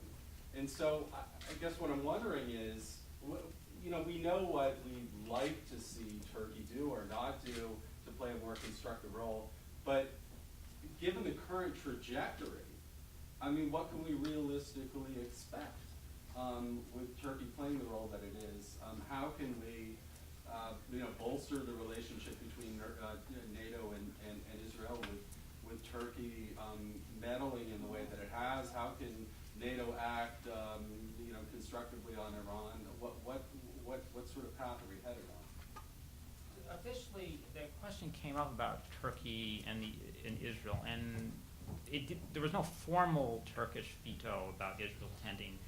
The official U.S. position was they invited some partners to but not all of NATO's partners, and so they didn't have a NATO-Russia Council meeting, they didn't have like a NATO-Ukraine Council, and they didn't have the Mediterranean Dialogue partners, which would include Israel. They had a different set of partners, those dealing with Afghanistan. The Turks say that basically they never had to veto because it was understood they would have, so they weren't asked to veto. So it's awkward and not clear what precisely happened. But going forward, it's a problem because the Turks, in public anyway, say, well, NATO can't involve itself in Israel. It can't share the data with with the radar that we have in Turkey with Israel. Although I suspect in practice they're looking the other way if this does occur. And I think in Iran it's become less of a problem because as long as you don't say the word Iran, then the Turks are seen to let it go. So NATO is setting up, as Bruce said, going ahead with its missile defense clearly designed against Iran. I mean, there's no one doubts that. And as long as it's not publicly, you don't say it's designed against Iran, you can go ahead and build it. So, that so far, Turkey, there was some fear at the summit 2 years ago, or 18 months ago, 2 years ago, it was in November 2010, that Turkey was going to prevent the NATO decision to commit itself to setting up missile defenses because of the Iran issue, and Turkey didn't. They said they let it go ahead as long as the war in Iran was not. It was just talking about developing new capabilities to deal with new threats, and they've gone ahead and put the radar there. And there's no, as long as there's not going to be a direct connection. You're not going to put an interceptor in Israel or something. I don't see any problem. The current government clearly is decided that it needs the NATO connection, and it's very valuable to it. It's it helps anchor it, provides stability in the West, and reassures the West as it Turkey tries to develop new partnerships in the East. So I think this can be managed. I mean, we've been there before. There was a Greece-Turkey problem during the Cold War. There were a lot. So we've learned how to deal with that issue. But what it does do is it's going to make people very uncomfortable about allowing Turkey to rise to the ranks where it should be as one of the natural lead leaders. So, right, you often speak of the Quad of the United States, Britain, France, and Germany. There's a lot of feeling that Turkey itself should rise to that ranks, but it's not really going to happen unless it plays down or resolves its disputes with Israel and the EU. Because as long as the rhetoric is such, you have now is Turkey is, of all the NATO countries, NATO is least popular in Turkey. And so without that sense of support, that sense of commitment, you're going to be hesitant about putting somebody in charge of the alliance where you're not sure how when push comes to shove, whether they'll put collective rather than national interests ahead of themselves. I'll also just mention that one lovely innovation that Diego Arria of Venezuela, the good Venezuela, used at the UN in the 1990s was basically just to prorogue the council. If there are parties that the Security Council shouldn't meet with, he just dissolved the meeting of the Security Council and had a coffee klatch. And some of that kind of cosmetic recasting of the purpose of a meeting, parallel meetings of NATO and then of countries that happen to be members of NATO with Turkey can be done. I also think just strategically, the Turkish relationship to Europe is so fraught. The years of derision and arrogance that they weren't suitable because they were Christian and because their human rights record wasn't quite up to snuff. In a way, Turkey needs NATO for its participation in the West as a matter of self-regard. And that, I think, is something that one can play upon, that they really can't afford to quit both NATO and not ever be in Europe and then be left adrift to face Mother Russia and Iran by itself. So I would hope that that Istanbul Ankara is adroit enough to work out some of these kind of variable geometries. Again, just briefly, I think a couple things. Turkey has made, for now, a strategic decision that it, by allowing the radar, that it wants to, its a relationship to the NATO and the West, therefore, is really important. They didn't have to do that, and there were pressures inside the country not to do it. So, having said that, and again, on the issue of what, how Turkey has been dealing with Israel and NATO, I think that's something that may have to be addressed more forcefully at some point, but we have to all choose our battles. That one, there's ways of finessing certain things, and we don't have to fight every battle every time, but at some point, if this becomes a major issue about Turkey, this could be a serious thing, and it might be only the U.S. could push hard on this. When the U.S. pushes hard at NATO, even now it usually gets most of what it wants, if not all. I've experienced that a number of times, including at summits. So if the U.S. chooses, it's really going to be the U.S. that has to draw a line here, and it has to decide if and when and how, and balance that trade-offs against the importance of Turkey in various ways. Turkey is a very important strategically to the U.S. and the West. Yeah, and that's actually an excellent point, because what we see now is that the good relationship between the Obama administration and the Erdogan administration, and them personally, has overcome a lot of these sorts of tension. And when I was in Turkey, they said the reason they went with the radar was Erdogan said, Obama asked him for it, and he was going to do it. He respects Obama enough that he'll go and do it. So, and my impression is that's really helping smooth over a lot of these tensions. I'm skeptical that personal relationships affect diplomacy that much as strategic interests, but maybe they did. I don't know, they're both very personal. Erdogan's very personal. Okay, we have some other areas. As I said, it's very tricky, and we'll have a special seminar on Turkey. I would like to come back to the audience, and Mike Kraft, former official at the Counterterrorism Office, State Department. Would you take the mic over there, Mike? Thanks very much. I'd like to get your take on the relations between NATO and Turkey and Russia, especially in context of Syria and Iran. I mean, it seems to me in some respects the U.S. has gone about as far as it can go in pressing the Russians to take a more positive role with Syria and Iran. And sometimes an indirect sort of billiard kind of shot may work. So I'd be interested, especially from Richard, on the Turkish relationship. Is there any scope for the Turks to put more pressure on Russia in regard to Iran and Syria? And also NATO collectively. I mean, I know the British and the French and others have weighed in, but is there any potential for NATO as a broader group to weigh in with the Russians to increase the pressure? Because it seems to me that's one of the potential pressure points. I'm less optimistic about NATO itself doing it. As we know, NATO's relationship with Russia is very complex already, and so you've got, NATO really has been staying away from the Syria issue too, for the most part, except for this recent Turkish thing. So, with the tensions over the missile defense and the tenuous cooperation over Afghanistan and the concerns about what does Putin's return mean, I don't think NATO has a role. But remember, they're meeting this Saturday. They're in with the Russian and Secretary Clinton will be there, and Lavrov will be there, and so that might be. But Turkey could play a role. It's one of the things we've seen in the past few years is Turkey's relationship with Russia has definitely improved, and that's been a lot of it's due to energy partnership, but shared concerns about stability in surrounding regions. Russians are less concerned now about Turkish influence in Central Asia. In fact, some evidence they see that as useful to increase that to help balance China's rising influence there. There's no sources of major conflict over the missile radar in Turkey. Some tension over the CFE treaty. Turkey is upset that Russia stopped adhering to it, but it's not a major issue. But Syria itself is turning into a source of tension. Supposedly, I didn't get the full, I heard this on the radio, so I didn't get the full background, but I heard on the BBC this morning that the Russians are, for the first time, are not going to attend a Black Sea meeting with Turkey. The Turks are interpreting it the same way the Russians skipped the NATO summit and because they're a little annoyed with Turkey over the Syria issue. So Turkey has some influence in Russia, and if Russia moves, it will, they're going to calculate the pluses and minuses, and would be, well, we might alienate Iran if we turn against Syria, but will improve our relations with Turkey. So it'll play a part.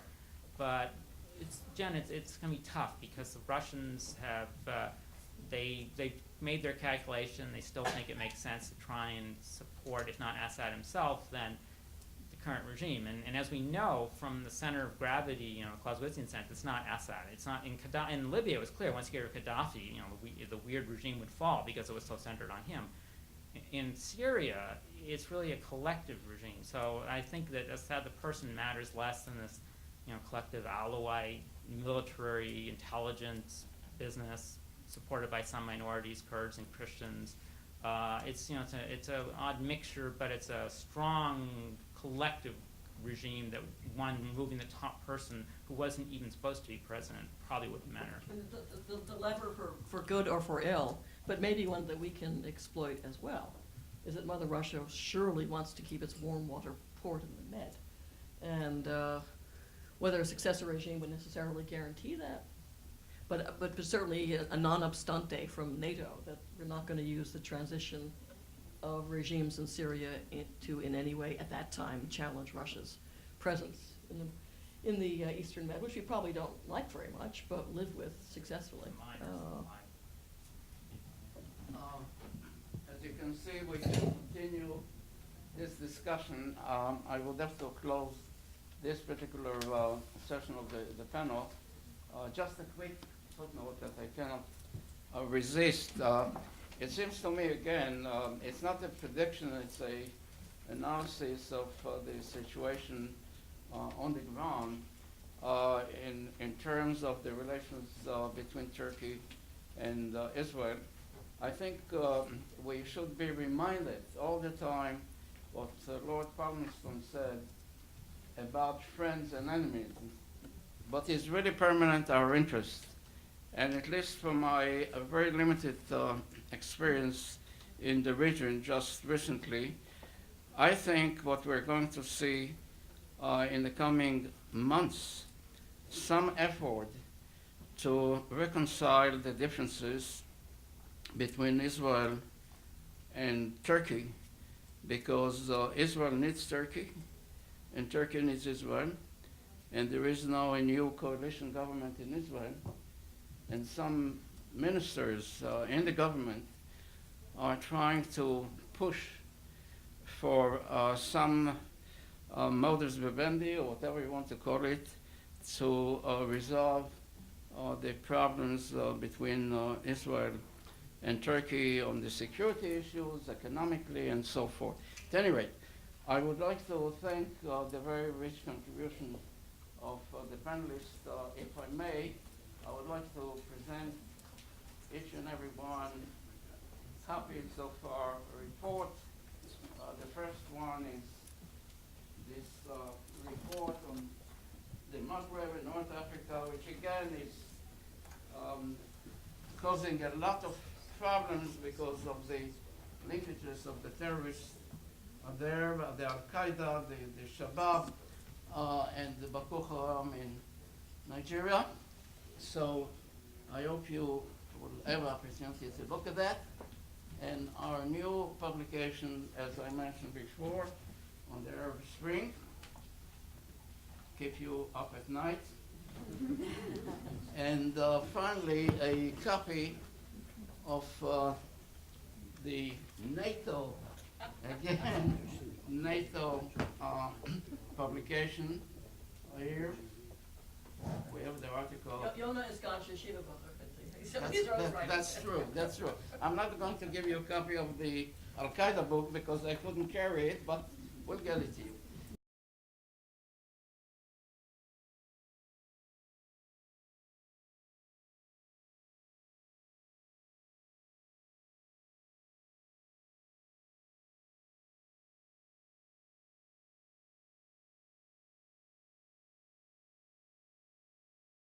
I would appreciate if you take your seats, you can have your coffee and whatever else you want to take to the table, and consider it informal.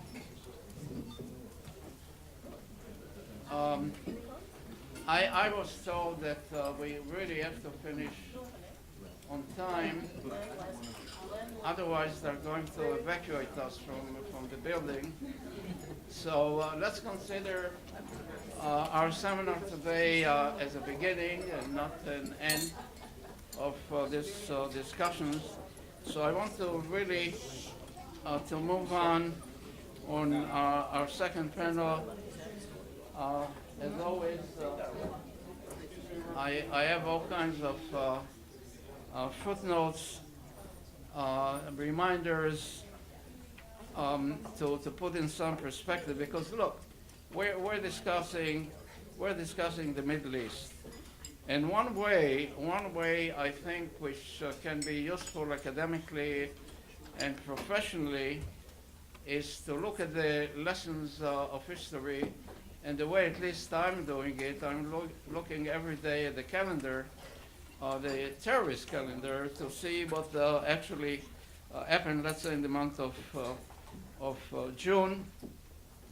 And we discussed some of the activities, but basically, if we look at the situation today in terms of the anniversary, in 1996, exactly today, there was a bombing of the Kubar towers in Tehran, and 19 U.S. Airmen, as you know, were killed, and the Hezbollah, both the Lebanese and the Saudi, were responsible for this attack, and the footnotes and the footsteps lead to Tehran as well. Now, if we look at some of the new areas, battlefields, we see, I mentioned before, the Maghreb and the Sahel, and the Central African countries, Western Africa, what's happening in Nigeria with the Boko Haram and so forth. It's a daily bombing. So what I'm trying really to suggest that we have to look not only regionally but inter-regional network of the terrorists and so forth. Now, we would like to come back to our main focus today in terms of both the conventional, the unconventional threats. And if you look at your program, you will see that we are trying to focus this panel on both the horizontal and vertical. And some people ask me, what does it mean? It's not just a buzzword, but you cannot deal, I think, with the challenges without looking at the broader perspective. When I say horizontal, I mean specifically weapons of mass destruction, the nuclear ambition. And I can assure you from doing some research in the field, and we're also involved in a project which is called the Middle East Weapons of Mass Destruction Free Zone, that if Iran, for example, does develop this nuclear capability, you would find other nations in the Middle East will develop their own capability, the aspiring nations. And there is concern even in Central Asia, where I had the opportunity to visit and work with the governmental agencies and the academics and so on this issue. Great concern about the proliferation issue. So we have I think, a very special team to discuss these issues. And the first speaker is going to be Miles Pumper. As I said, I don't have time now to go into his many accomplishments, but we gave you a short bio. At this stage, he's a senior research associate at the Monterey Institute for International Studies that is doing a great deal of work in this field, the energy, nuclear proliferation, nuclear security, and nuclear arms control and so on and so forth. He also served in the U.S. Government, and he wrote extensively in the field, and he's a graduate of Columbia University and also Northwestern in journalism. Miles? Thanks, Jonah. Thanks everyone for coming here this afternoon. I'm going to focus on a topic of extended deterrence in the Middle East, extended nuclear deterrence. And for those not familiar with the jargon, that means countries like the United States or the NATO alliance in particular, the idea that they might extend some sort of nuclear umbrella to the region or parts of the region. And there's two reasons I want to talk about this. One, there's been considerable discussion in the public sphere about the idea of, should Iran get a nuclear weapon, would you be able to contain Iran? Is there a way that, as we contained the Soviet Union during the Cold War, you would try to do that with Iran, and is that feasible? And the second is that I think that's also one of the potential roles for NATO in particular, and some of its states, such as the United States, Britain and France, which are the nuclear weapon states in the alliance. Now, by talking about this, I also want to indicate I'm not endorsing the idea that we should just go on ahead and let Iran get nuclear weapons. But I think we ought to think out what would happen if Iran got this and how the alliance would respond to that. And I also should note that Secretary Clinton in 2009 raised this idea of some sort of deterrence umbrella in the region, while at the same time the president recently said he doesn't support the idea of containment. So there's clearly pulls and tensions within the current administration, I think generally within U.S. policy. If you look, certain institutions like the Pentagon tend to be more sympathetic to the idea of containment than, for instance, the State Department, partly because the Pentagon is less inclined to wage a preventative war, given the high casualties. Let's talk beginning, what do we mean by deterrence generally, and then look at extended deterrence. What you're doing with deterrence is you're trying to convince an enemy that taking some kind of military action does not bring you more benefits than it carries risks and costs. It's not worth the candle to do some action. You can do this by denying this adversary the benefits of aggression. That's called deterrence by denial. So if you have a missile defense system that works, shoots down the missiles, then that's a form of deterrence because they don't actually get to hit the targets. You can do this by retaliating. I mean, this is the classic Cold War kind of deterrence. You hit my cities, I'll bomb your cities. Or you can use, which is really probably more properly called dissuasion, you can persuade the country that by restraining themselves, it's in their interest, by some sort of incentives to restrain their actions. In looking at this analysis, I would talk about, let's look at some of the unique characteristics of Iran.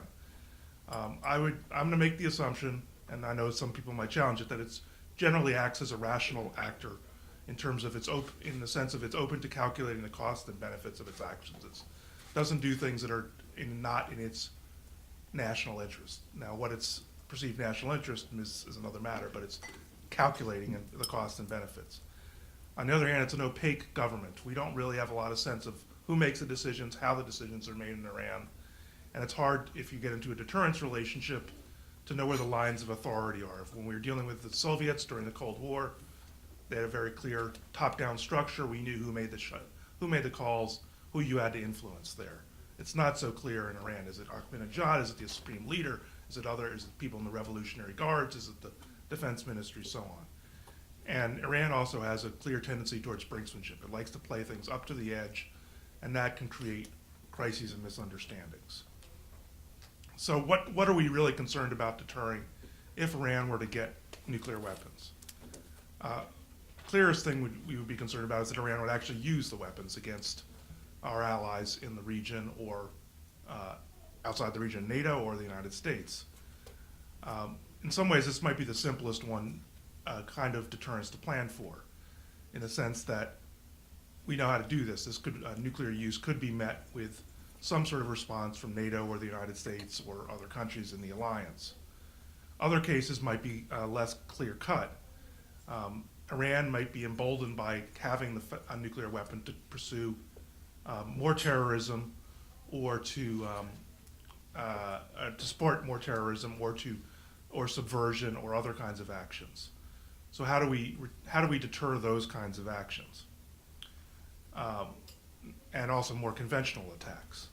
If there's a conventional attack, say the Iranians decide they're going to use this nuclear umbrella to reclaim some islands that are in dispute with the United Arab Emirates, when does NATO or the United States get involved? When do we decide that this is worth external involvement rather than letting local players sort out the issue for themselves?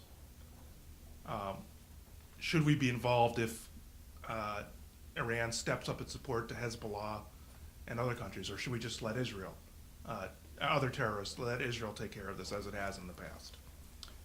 What if Iran transfers nuclear material or a weapon to a third party, to Hezbollah, let's say? One option is the US or NATO could hold Iran responsible for an attack by any group. And we wouldn't say that we have to produce the kind of evidence that's held in court. But what if they transfer the material, or we have evidence or intelligence that they've transferred material, but there is no attack? Do we retaliate then? How good is our intelligence? We certainly have had problems before in intelligence. When do we intervene? How do we intervene? These are all very difficult questions that tend not to be asked when people say there's a very simple containment solution to this kind of question. Another question is, what are the stages of deterrence you'd have to deal with? One could argue that we're already deterring Iran to some extent. Iran has some nuclear capabilities, and we've got some forces in the region. What if they move to what's called a Japanese-style nuclear posture?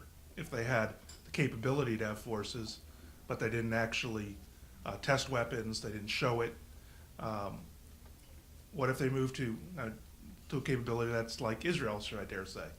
That people kind of know they've got a nuclear weapons capability, but they've never publicly tested it or admitted it. How do you actually deter that? What kind of role do you do there? And then there's if they actually test a weapon. Then there's the question of if they move beyond one or two weapons to a number of weapons. And then there's the question of what if they get to the point where they have a missile, a weapon that's capable of hitting the United States. Right now, Iran's not at that capability, but that obviously puts different calculations in the mind of U.S. policymakers when the U.S. homeland itself is threatened by these attacks. Then there's the question of reassurance. During the Cold War, one of the main benefits of the deterrence posture was the reassurance that it provided U.S. allies that, one, we had their back, and two, they didn't have to develop their own nuclear weapons. We would defend them with our nuclear weapons. What would Israel do if Iran, assuming somehow Iran got to the point where it had nuclear weapons, would Israel feel inclined to go and take out the Iranian weapons before they're deployable, before they've gotten too much of a capability?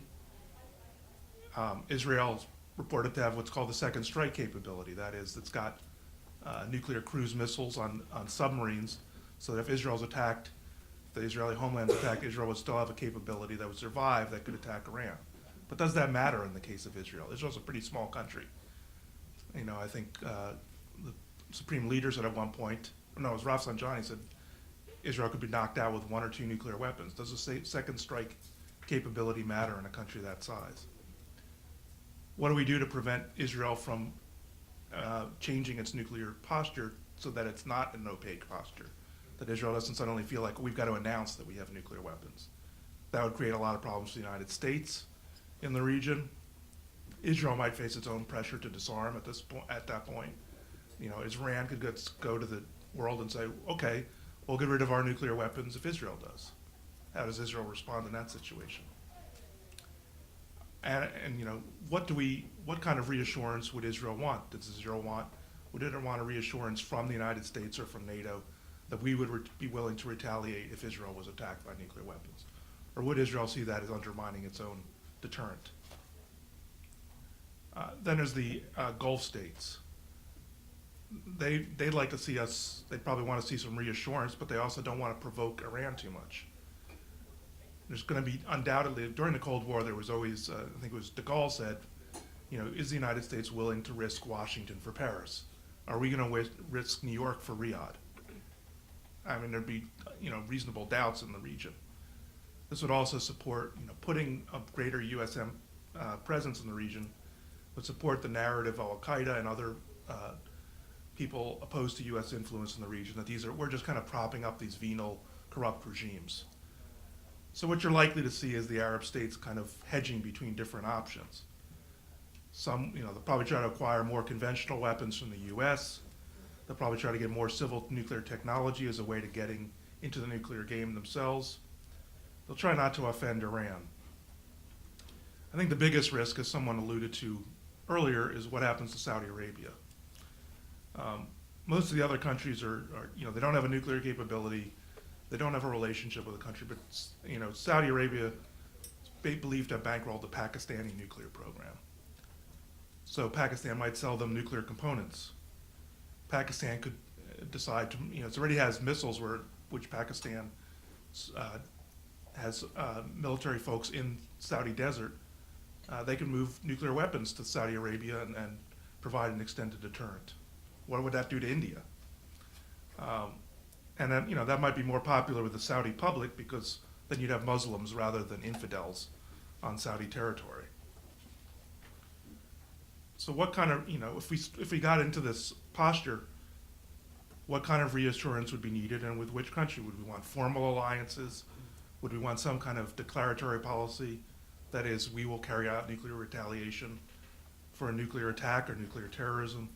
Do we want something on the level of the NATO Article 5 guarantee? Do we want political assurances that are much milder, something like the Partnership for Peace process? And there's some general problems. Once the U.S. had somehow allowed Iran to get nuclear weapons, how would we convince countries, reassure countries in the region, that what we had previously described as unacceptable, that is a nuclear Iran, we'd allowed, and we're somehow going to be credible in the future? And what would the U.S. Congress and other countries support? Would Congress support nuclear guarantees for the Persian Gulf, for instance? I mean, Israel, I think, would be another matter, but that would be more of a case of what Israel would want. What would countries in NATO and so on support? And once again, drawing on the Cold War, since this is the most extensive experience we have with this kind of posture, people tend to just say, well, we did in the Cold War, we can do it now. What are some of the lessons from the Cold War? Well, finding the right level of deterrence is always difficult. I mean, I was fairly young then, but I read about the Reagan administration and the Pershing IIs.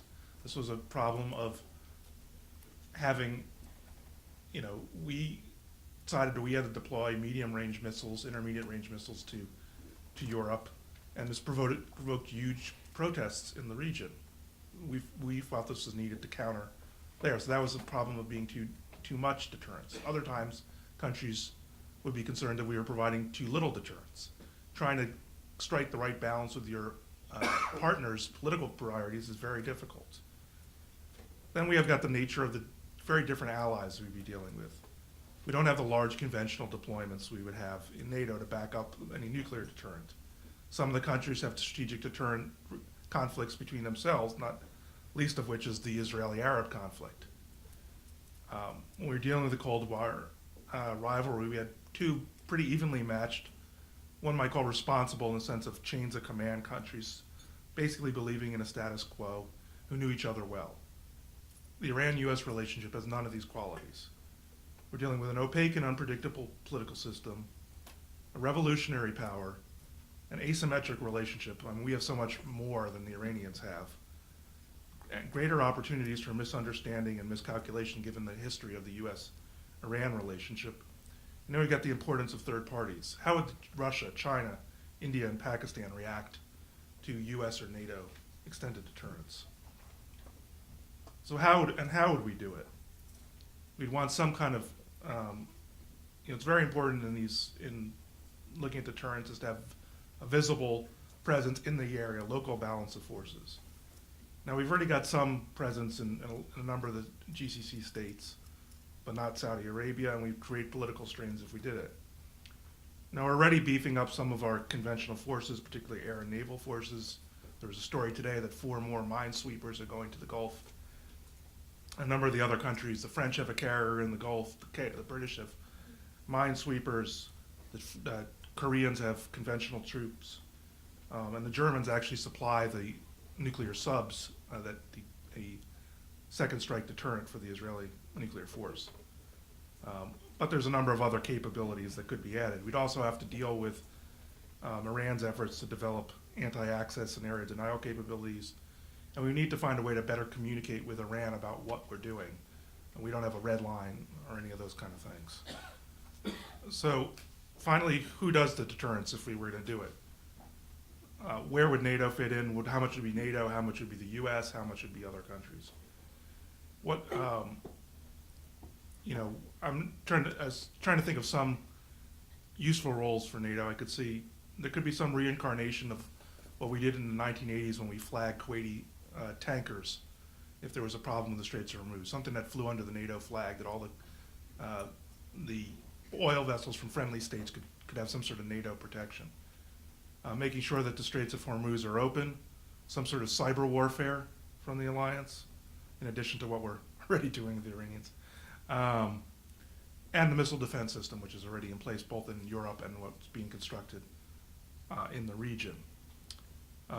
I think NATO might be most important actually in the early phase of any period where Iran had nuclear weapons, because right now Iran's not capable of targeting the US, but it is capable of targeting parts of Europe.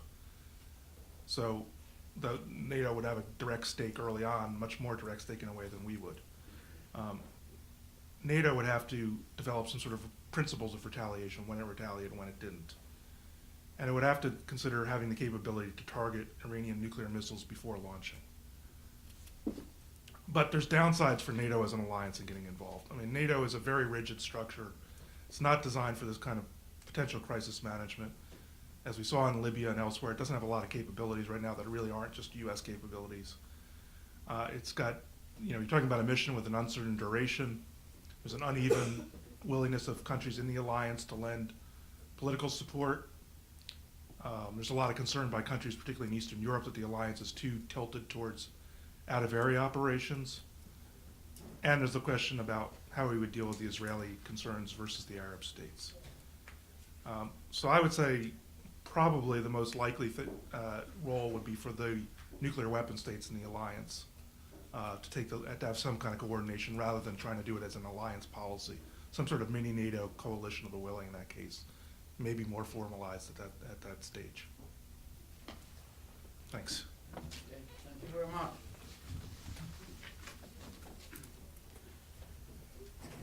That list alone of all the questions can keep us busy for hours, and obviously the focus is on the nuclear, but we should be reminded that we have to be concerned about the chemical and biological. Both the Iranian, the Syrian, and also the flow of weapons now from Libya to the Middle East and elsewhere.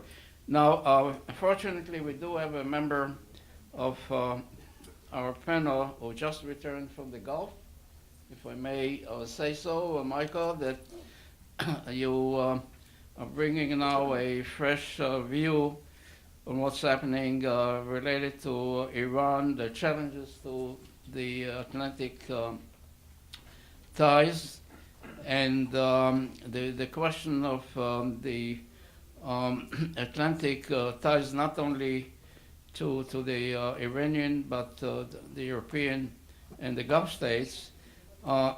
Michael Eisenstadt, as many of you know, is the Director of Military Security Studies Program at the Washington Institute for Near East Policy, which is one of the prime, I think, think tanks in the country, if not in the world, dealing with this issue. As I said, we cannot go over his many contributions, but I served as a military analyst for the United States government, the U.S. Army. He served in the field, the Central Command, and he also served as a civilian, the U.S. Embassy in Baghdad. and he contributed a great deal to our understanding of the region, and is a graduate of Georgetown University related to the Middle East Studies. Michael? Thank you, Yona, and thanks for the overly kind introduction. I'll try to be quick. Just wanted to make a few prefatory comments about, now I would like to just focus my comments about the here and now in terms of where we are with nuclear diplomacy with Iran and the way ahead. The first point I just want to say about American policy with regard to Iran is that very often the administration characterizes our policy as being a two-track approach, focusing on diplomacy and economic sanctions. But in truth, we actually have a five-track policy. And it's much more actually complex. You know, there is a diplomatic and economic piece. There is an intelligence piece, which we've been seeing as a result of media reports recently about Stuxnet and this flame malware that the United States, at least with Israel and perhaps with other countries, is involved in with Iran in order to conduct cyber attacks as well as to gather information and intelligence about what Iran is doing. And I would also put out the possibility that the leaks about this capability, well, part of the reason it came out is because I think some computer security companies kind of discovered the software, but the leaks confirming it, I think, is in part in order to raise doubts in the minds of Iranian decision makers about whether they have the option of, say, a clandestine nuclear breakout, because basically their system is their program is transparent to us. So we're playing that the intelligence game. There's also a military component, and I'm going to talk a little bit more about this in a few minutes. But basically, it consists of strengthening the military capabilities of our allies in the region, strengthening and filling gaps in terms of our own military capabilities in the region, as well as setting down red lines for the use of U.S. military force against Iran. And then finally, there's information activities, which are mainly focused on trying to facilitate the exchange of information among Iranian oppositionists and between Iranians inside and outside the country, and helping Iranians deal with things like firewalls that are being set up by the government and the like. In addition, the policy where we are right now is the product of a very complex choreography involving many, many actors, not just our Atlantic Alliance partners and the Europeans, but you have the P5+1 engaged in negotiations also involves the Chinese and the Russians now, and the fact that we are actually negotiating as a unified party is a major accomplishment for those of you who could remember in the 90s when even the Europeans were often, you looked at American policy towards Iran with acrimony, and they've moved a lot closer to us. And in some ways, we've also moved closer to them in terms of bottom lines of what we're probably willing to accept in Iran. And even the Russians and the Chinese are on board to agree that they've never been involved on board in the past. The sanctions that the administration is imposing today and other sanctions we've seen has come about, at least in part, due to congressional pressure and also in response to Israeli threats of preventive action, which has moved the U.S. government and some of our European allies to impose sanctions that they probably would not have imposed otherwise. And our ability to impose some of these sanctions on Iran's oil sales is also due to the fact that the Saudis apparently are increasing oil exports and using their excess production capabilities. So you've got many actors influencing things in many different ways to get us where we are right now. But my fear is that even with the additional sanctions that are being imposed today and in the coming days, and keep in mind that a lot of the impact of the sanctions has already been felt in the coming months, that oil buyers have been adjusting their purchases in the months running up to the imposition of these sanctions. So we've already seen a lot of the impact is already kind of being felt by Iran. I'm not sure this will prove enough in order to cause Iran to adopt a more flexible position in negotiations. And so I have a few ideas in terms of things we could be doing in the military arena, using the military instrument to further ratchet up pressure on Iran, with the caveat being that even at the end of the day, after doing these, we have to recognize the possibility that this may not be enough, and we may not be able to achieve a diplomatic deal with Iran with regard to its nuclear program. Now, I mentioned there were several things that we're doing, strengthening partnerships with our allies. We have this Gulf Security Dialogue that the administration has been conducting with our partners, and the planned sales of tens of billions of dollars of arms, mainly to Saudi Arabia and the UAE, but to some other countries, involve strike aircraft, attack helicopters, missile defense systems, and the like. The problem, from my point of view, what the administration is trying to accomplish by this is convincing Tehran that continuing with its nuclear program will diminish and not enhance its security, because we're selling all these arms to the Gulf allies that are energized or deeply concerned by Iran's nuclear program. The problem is, the way that Tehran looks at the Gulf allies is this, is that they see the Arab Spring as being actually a manifestation of an Islamic awakening. And I think if you accept their propaganda at face value, and I think there probably are a number of decision makers who actually believe this, that the days of the Gulf monarchies are numbered, and just like the Shah's military eventually was inherited by a revolutionary Islamic republic, all these arms that we're selling to our Arab Gulf allies will be inherited by revolutionary regimes, and therefore they're not really cowed or intimidated by the sales of these arms. Again, they're saying that they believe that eventually these regimes, the monarchies, will be swept aside. I think they probably, at least some of them, believe this, and therefore, if that's the case, selling arms to our Arab Gulf allies, which I think we should be doing anyhow, for our own interests, are probably not affecting Iranian calculations the way that we would like. Filling capabilities gaps. Again, CENTCOM apparently did an internal review in 2011 and discovered a number of gaps in its capabilities in terms of its ability to deal with Iranian small boats, naval mines, and Iranian submarines. There's a rush effort to fill these capability gaps going on right now. We're sending various types of systems, anti-submarine warfare systems, capabilities to deal with small boats and the like. But again, these are mainly defensive systems, and we're not really plussing up our offensive capabilities in the Gulf. And so I'm not sure this, in terms of having the ability to intimidate the regime in Tehran, I'm not sure this will have that kind of effect. And then drawing red lines, the Obama administration has defined a number of red lines with regard to its nuclear program, saying that if there were indications that Iran was building a bomb, then the United States would use all means at its disposal in order to stop it. But that gives Tehran a wide margin of maneuver with regard to its nuclear program to do a lot of things that do not break that threshold. And therefore, again, I think while it's desirable that the administration define the red line, again, I'm not sure this constrains their freedom of action. In terms of what they are planning to do in the near term with their nuclear program, this gives them a lot of margin to do our research and development and to continue enriching low-enriched uranium. And I would raise the possibility that it's possible that Tehran continues on the path that they are at right now for 5 or 10 years. They don't make a rush for the bomb. Everything in Iran happens slowly. And it's quite possible that in 5 or 10 or 15 years that they have enough low-enriched uranium for 20, 30 bombs.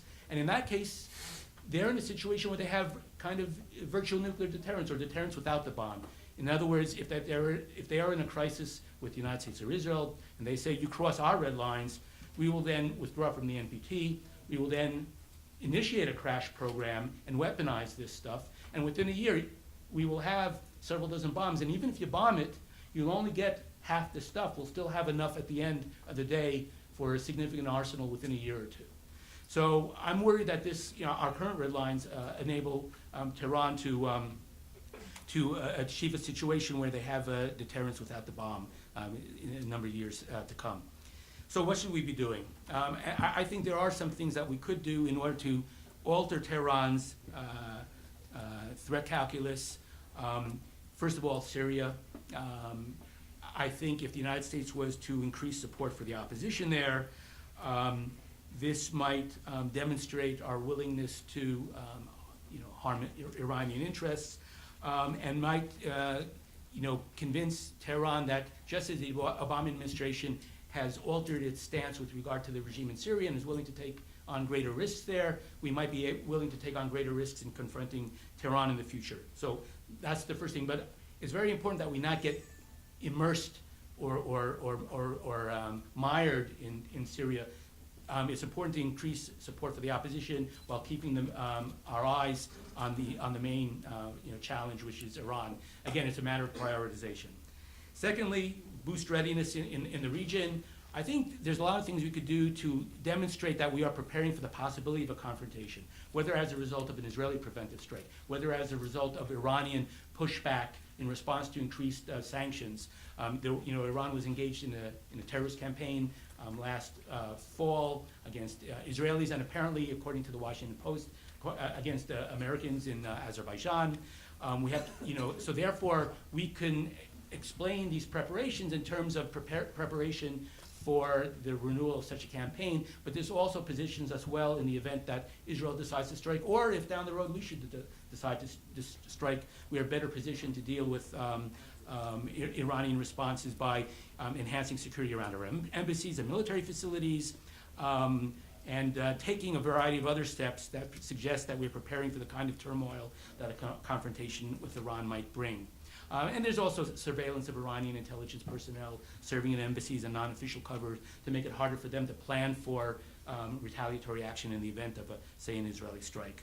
We should also publicize, for instance, we announced that in January or February that we're developing a new version of the massive ordnance penetrator bomb, which is a 30,000-pound bomb. They felt that the original version maybe is not effective enough to penetrate the enrichment facility at Fordo, and as a result, they're rushing production of a newer version.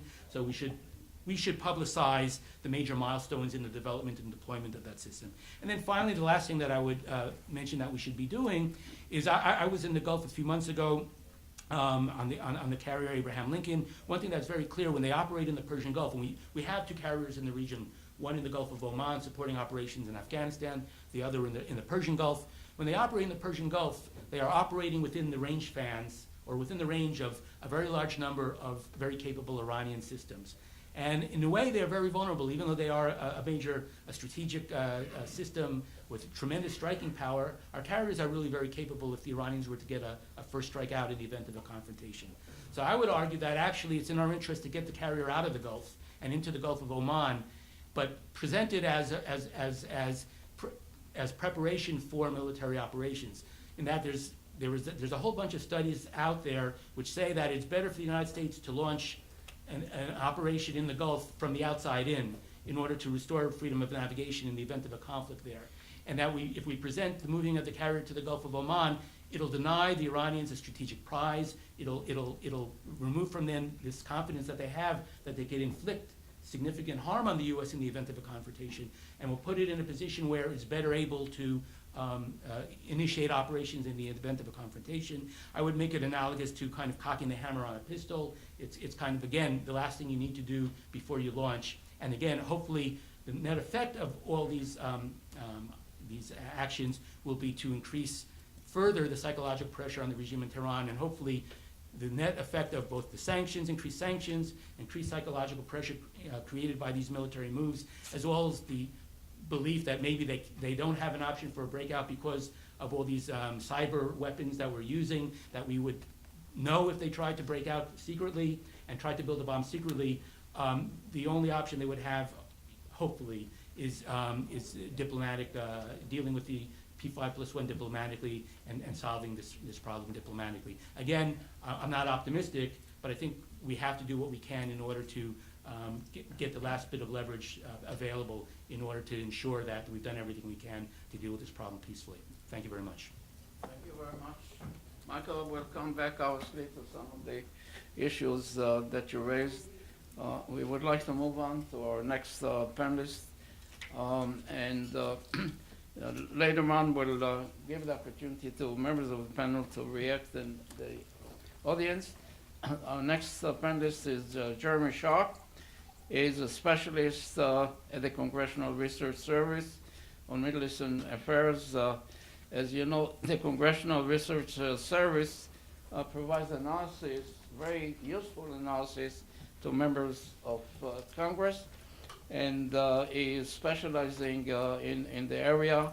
For example, he prepared some studies on Egypt and Jordan and Syria and Yemen, etc. I think his work is well known, And we would like to get some of his views. Incidentally, he's a graduate of Princeton University Middle Eastern Studies, and he was named a Presidential Management Fellow by the federal government of the Office of Personnel Management. Jeremy?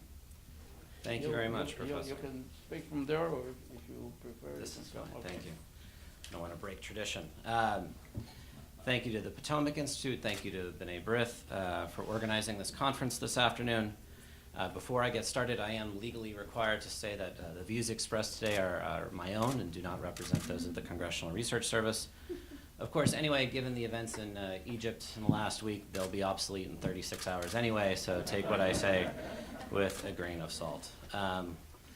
Wow, we've talked about nuclear deterrence and Iran and naval warfare and terrorism, so I'm going to talk about a different type of crisis, cash crisis in Egypt specifically. It's a security challenge for us in the transatlantic partnership, and I'd like to look at how this economic challenge is affecting our policy toward Egypt.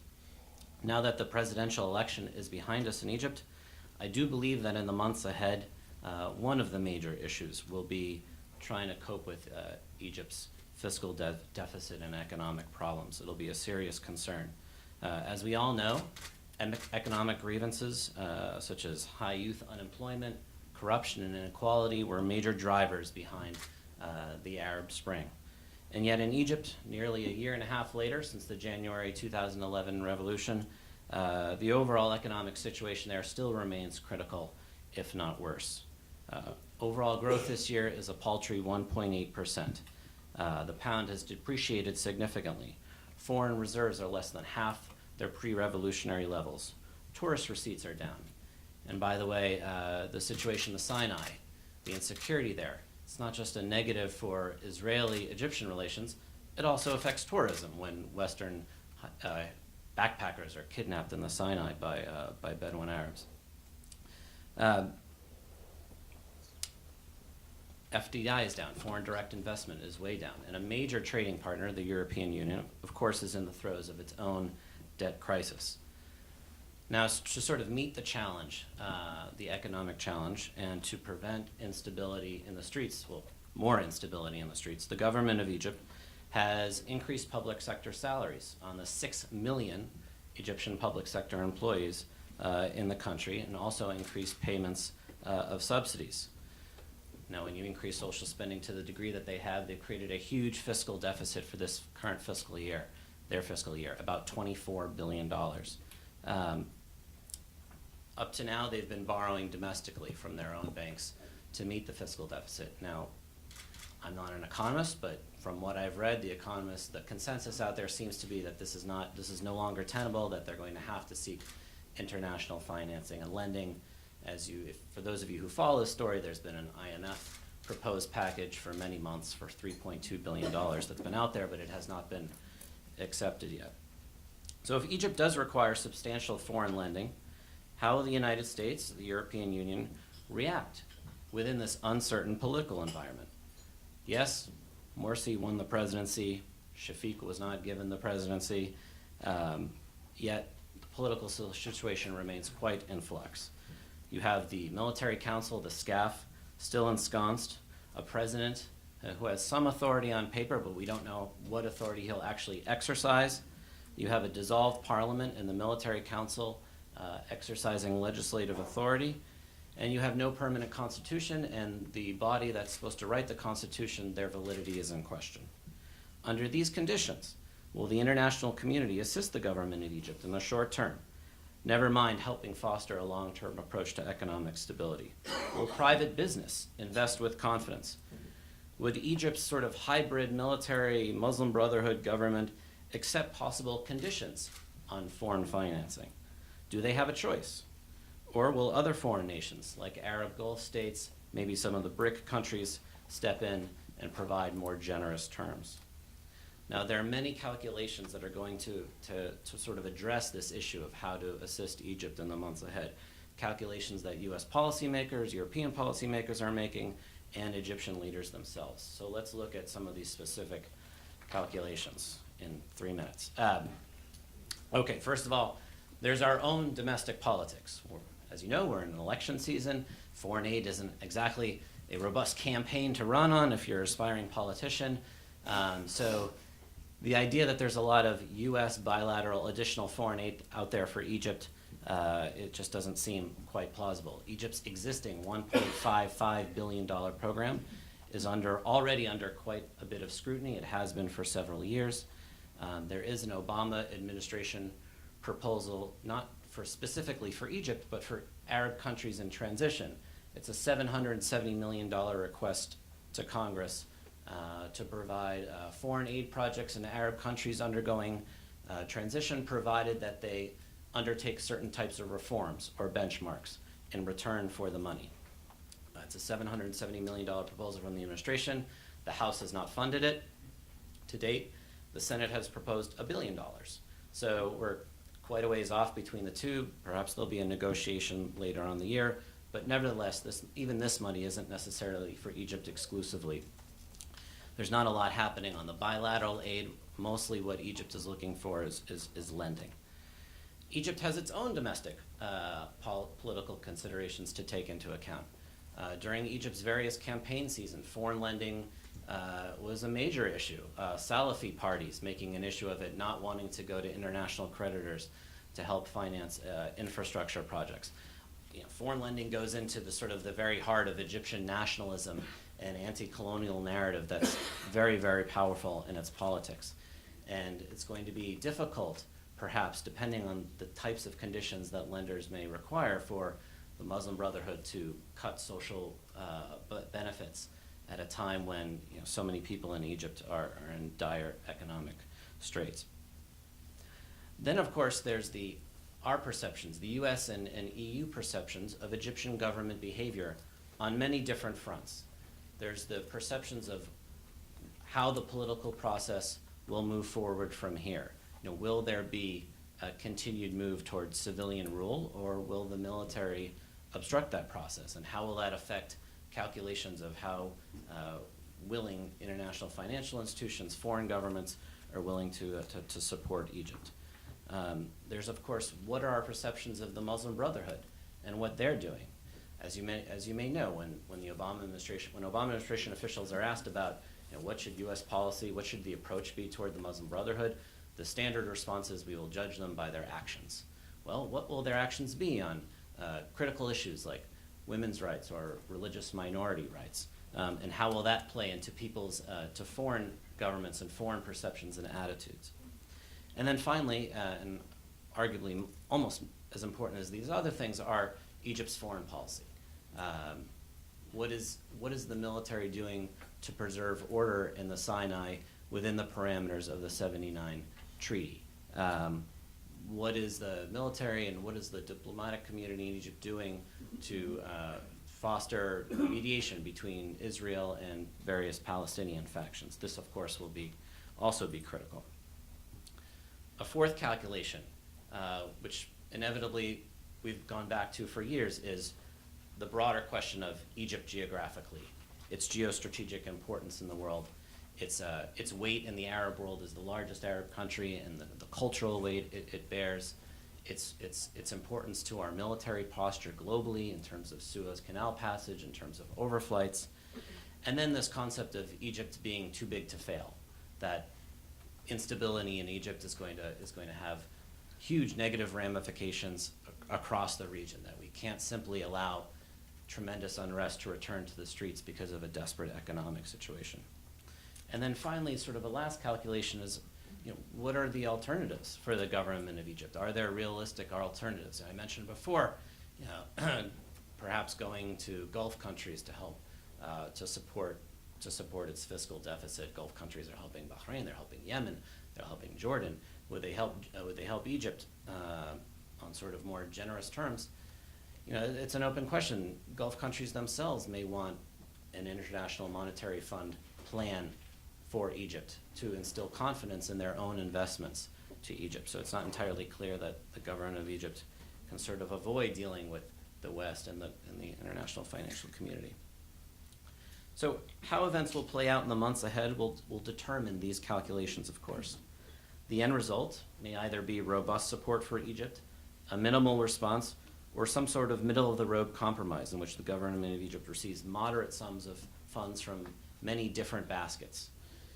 Whatever the result, the transatlantic and Egyptian response to Egypt's economic challenge is an opportunity to define the parameters of Western relations with a new, or perhaps the old Egypt. As always, there is the tension between realism and idealism in our policy response. However, the guessing game that has characterized Egyptian politics as of late has left an aura of uncertainty that clouds business as usual. Policymakers on either side of the Atlantic may move gradually and allow Egypt's political drama to continue to play out while probing for opportunities to maximize influence with new and old actors alike. Thank you.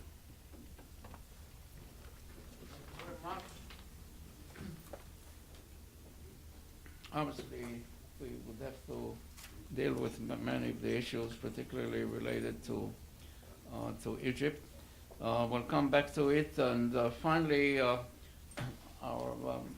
last panelist is Derek Bussey, who is currently a research fellow in the Strategy Planning Division of the Potomac Institute.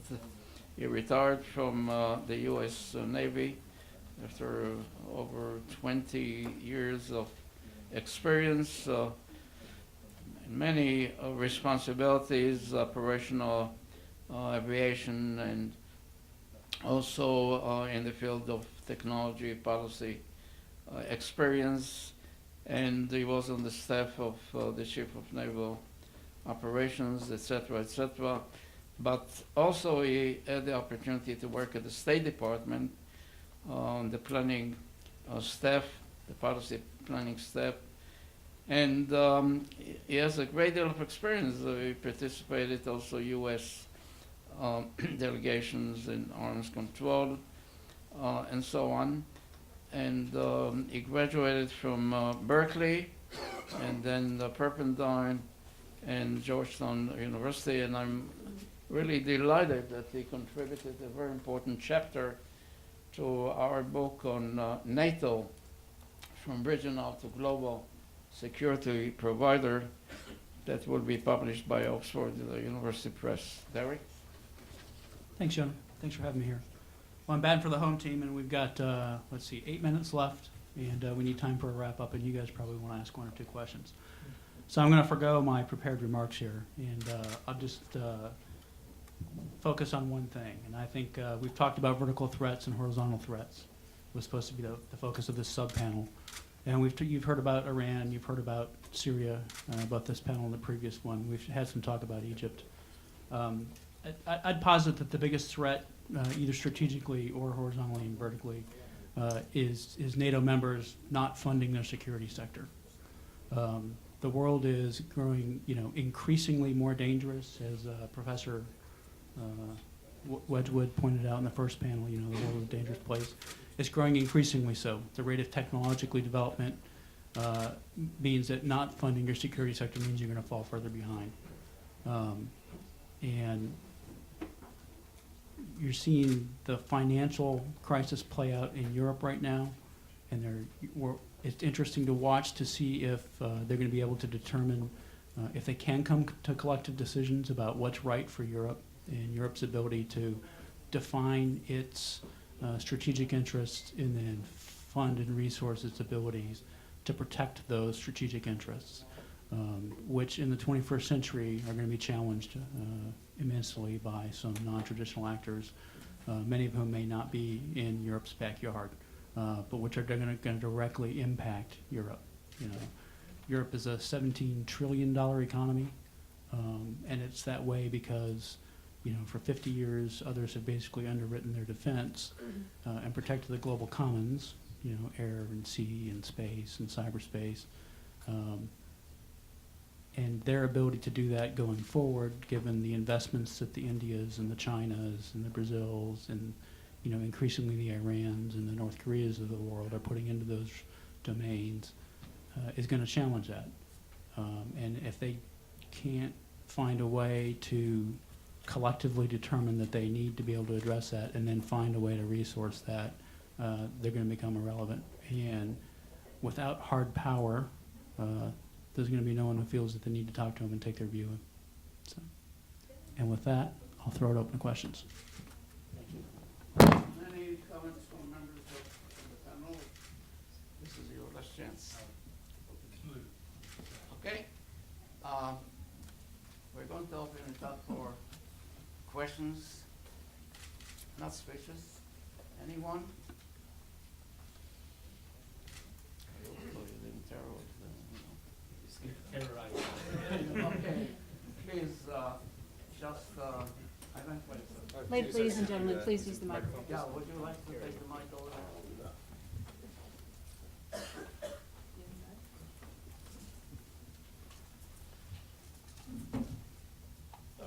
Charles Perkins, Senior Defense Analyst with APAC. And again, a question for Jeremy, but also not speaking in my official capacity, but a personal one. In the last couple of weeks and last months, there's been a lot of angst on Capitol Hill about the Egyptian aid because of what's been going on. With the results of the election now, we might see even more of that. How does one square the circle of ensuring that the Egyptian military has the confidence to maintain a peace treaty, eventually perhaps developing the will to do what they need to do in the Sinai to establish some security, at the same time not providing them with so many new technologies through the US FMF program that the Israelis become overly concerned about their qualitative military edge vis-a-vis the Egyptians. A totally kind of out-of-the-box issue, sort of trying to tie this in with the NATO dimension of our meeting here, is that there have been a lot of folks that have looked at the MFO, that sit there in the Sinai for the last 30 years. They have, as you know, a very distinctive role. A very circumscribed role in ensuring the Camp David provisions. Is there a role for expanding the MFO in any way? And certainly NATO would only do this probably kicking and screaming, but to create a more robust peacekeeping force, drawing on the experience of Afghanistan to establish some kind of security in the Sinai. Now, there would have to be a lot of provisos and reestablishment of various provisions of the Camp David Accords. But is there any role for NATO in terms of the parallels of instability one sees in Afghanistan and in the Sinai? I'll answer your question in sort of two parts. One, just to sort of back up, I think one less talked about sort of effect of the Arab Spring in Washington from a policy standpoint, especially on the foreign aid piece, is that it has uncovered what many of us sort of always knew, just by sort of covering it and being sort of involved in that, is that we give aid to Egypt for a lot of reasons, for regional stability, to foster positive relations with Israel, but we also do it out of our own interest. And so at the end of the day, when there's discussion about military aid, some of the biggest lobbyists for the continuation of U.S. military aid to Egypt on the Hill is our own military. And that continues, despite all that we've been through, to carry tremendous amount of weight. And I don't see that changing at this time. To answer your question from the other standpoint is that you're getting at something that there's a huge need for. That there's a huge need for U.S., Israeli, Egyptian sort of trilateral, more meetings, more discussions, new initiatives, because of the Sinai, because of its potentially disastrous, because of its potential to create disaster in the trilateral relationship. Look at August 2011. I mean, if those Israeli diplomats had been harmed, can you imagine what kind of situation we would have been in? What the United States, the position it was put in. It was put in a difficult position enough that night, trying to sort of push the Egyptians to do something there. Or So if the next rocket hits something. it's right. significant. So, you know, who is going to do that? Who's going to champion this sort of trilateral movement? I mean, in a way, the relationships between these three countries really sort of needs a champion in all three capitals. And it's not there right now. Maybe that will change given the new environment, or maybe that will just get worse. It's really hard to tell. Anyone else? Okay, I guess we better conclude this. I'm not going to attempt to summarize. I'm sorry. Yes, Mr. Dunn?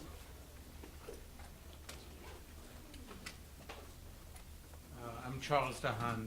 I want to come back to Iran threat and all this deterrent assumption and the positionment of the Navy in the Gulf. Basically, if I look on the Iranian side, it's obvious that the U.S. has no will to go into a military situation right now. The second part is obviously Iran is conscious of that and probably will not react, will not believe any of the deterrent that we are throwing at them. Secondly, we look at Israel trying to have a first strike. We are more or less aware that Israel could do that, but does not have the stamina for a long period of time. So Iran, in my opinion, right now is not being influenced by any of the deterrent. And I don't know what is going to be needed to really put the pressure on Iran to behave differently. Well, first of all, I mean, as I indicated, my presentation was aimed at what if they got nuclear weapons, how you would deter the use of nuclear weapons. In terms of their capabilities right now, I mean, I don't think they are deterred because they're, to some extent, because they're not, I mean, Iran doesn't have very good conventional forces. I mean, it has conventional forces that may be good at denying us access to certain areas, but it's not going out and invading other countries or that kind of military capability. What it's doing is providing certain aid to terrorism that's below the threshold that we feel the need to react to, Israel reacts to when it gets to a certain level in terms of dealing with the people who actually receive the weapons. So I wouldn't say that they're not deterred. I mean, I just think that they're not stopped from moving towards nuclear weapons capability, which is another question. That's not a deterrence question. That's we're trying to get them not, we're trying to impel a change in behavior rather than a deterrence question. And the danger, what you have to balance in terms of a military capability is if you build the military capability up, I mean, at least our stated policy is that we want behavioral change, not regime change. We want Iran to come to the negotiating table and trade away its nuclear program. But if you get to the point where you've basically shown them that all you want is regime change, and they have absolutely no incentive to engage in behavioral change and give up their nuclear program. Now, maybe that's what you want, but that's not our policy right now. Just very, very quickly. I mean, I'm in fundamental agreement with you in that I think the administration did itself a disservice by having senior Defense Department officials make, kind of the public case against preventive action, because that, in a way, kind of disarmed we disarmed ourselves of kind of some of the leverage provided by the threats made by some of our allies, and also raised questions about our own willingness to do this if, once we put out the red line, we put out a red line saying we're going to do something which we made, publicly a case that we would never do.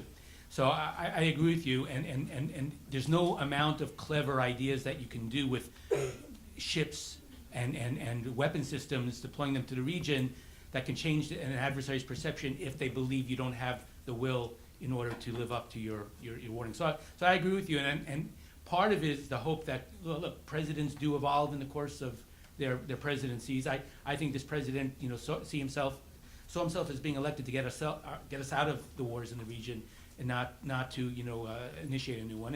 And look, I don't think anybody really wants, nobody's arguing here for a war, but it does make it very hard for the U.S. to, use the military instrument for in the service of coercive diplomacy. But let me just say also this: we don't know what the Iranians would be doing otherwise. But look, their whole approach to the nuclear program is very slow, calculated, and focuses on ambiguity. And part of it is that's their modus operandi. But part of it is also, I think, they want to avoid steps that would energize and mobilize the international community against them. They've done it already, though. So they've kind of, in a way, even by pursuing their preferred way ahead, they've kind of mobilized, to a certain extent, the international community against them, and they've got sanctions which will do significant damage, even if it's not enough to cause them to change their mind. So let me just say, I think there are, and also look, they ceased the terrorist operations that they were conducting in last year up to the winter of this last winter, possibly due to the renewal of negotiations. In part, but it's very hard to know what they've been deterred from doing since we don't have insight into their decision making. But they're not doing certain things now that they were doing in the past. Maybe it's deterrence, maybe it's for other reasons. So anyhow, I'll just put that out on the table. Anyone else? Okay, I guess we have to close it. There is a time limitation. Obviously, listening to all these rich presentations and comments, it's very difficult to have a summary of the remarks. We're going to have a transcript and provide it to you. Just as a quick formula, I think if one wants to put it under a rubric of the so-called 6 P's, the letter P: prevent, punish, pursue, prosecute, persuade, and protect. I think this covers both the terrorism challenge as well as the non-conventional threat, and NATO is pushing for that, the European Union, the United Nations, and so forth. There is no magic bullet. Obviously, we would have to deal with these challenges in the coming weeks and months and years. And I think the more involvement and engagement of the civic society in this area, the better it is. And therefore, I'm delighted that B'nai B'rith played a role now, played the role before. And we want to invite more and more organizations to participate in this dialogue. Now I would like to again present to our colleagues our next report. The 7th P. On their thing. The 7th P, presentation. 70. And at least we would like to invite your comments. I think we have enough, and I'll get you the journal as well. It gives me again a great pleasure to invite my friend and colleague, General David Risk, who is Vice President of the Potomac Institute on Strategy, who is going to make the closing remarks.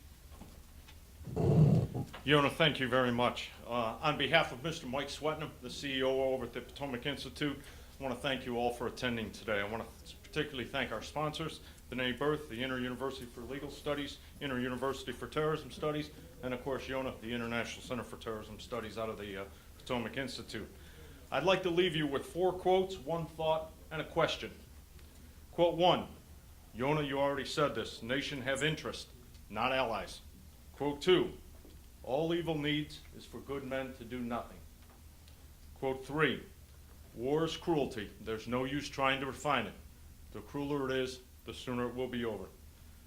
Quote 4, war is an ugly thing, but it's not the ugliest of things. The decay and degraded state of moral and patriotic feeling, which thinks nothing is worth war, is much worse.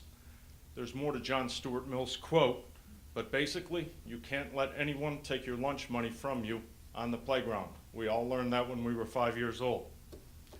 The thought, possibly the only thing worse than not having a nuke is having a nuke. A professor posed that question once. I think that's very true. The question, when you turn 75 and your grandchild is sitting on your lap, and he or she asks you to explain the world as complicated as it is today, what are you going to say as an answer to how you would solve things? Or if you're in a leadership position, what did you do? By God, we're looking for leaders in the world today. I hope they step forward. Thanks for being here. Thank you.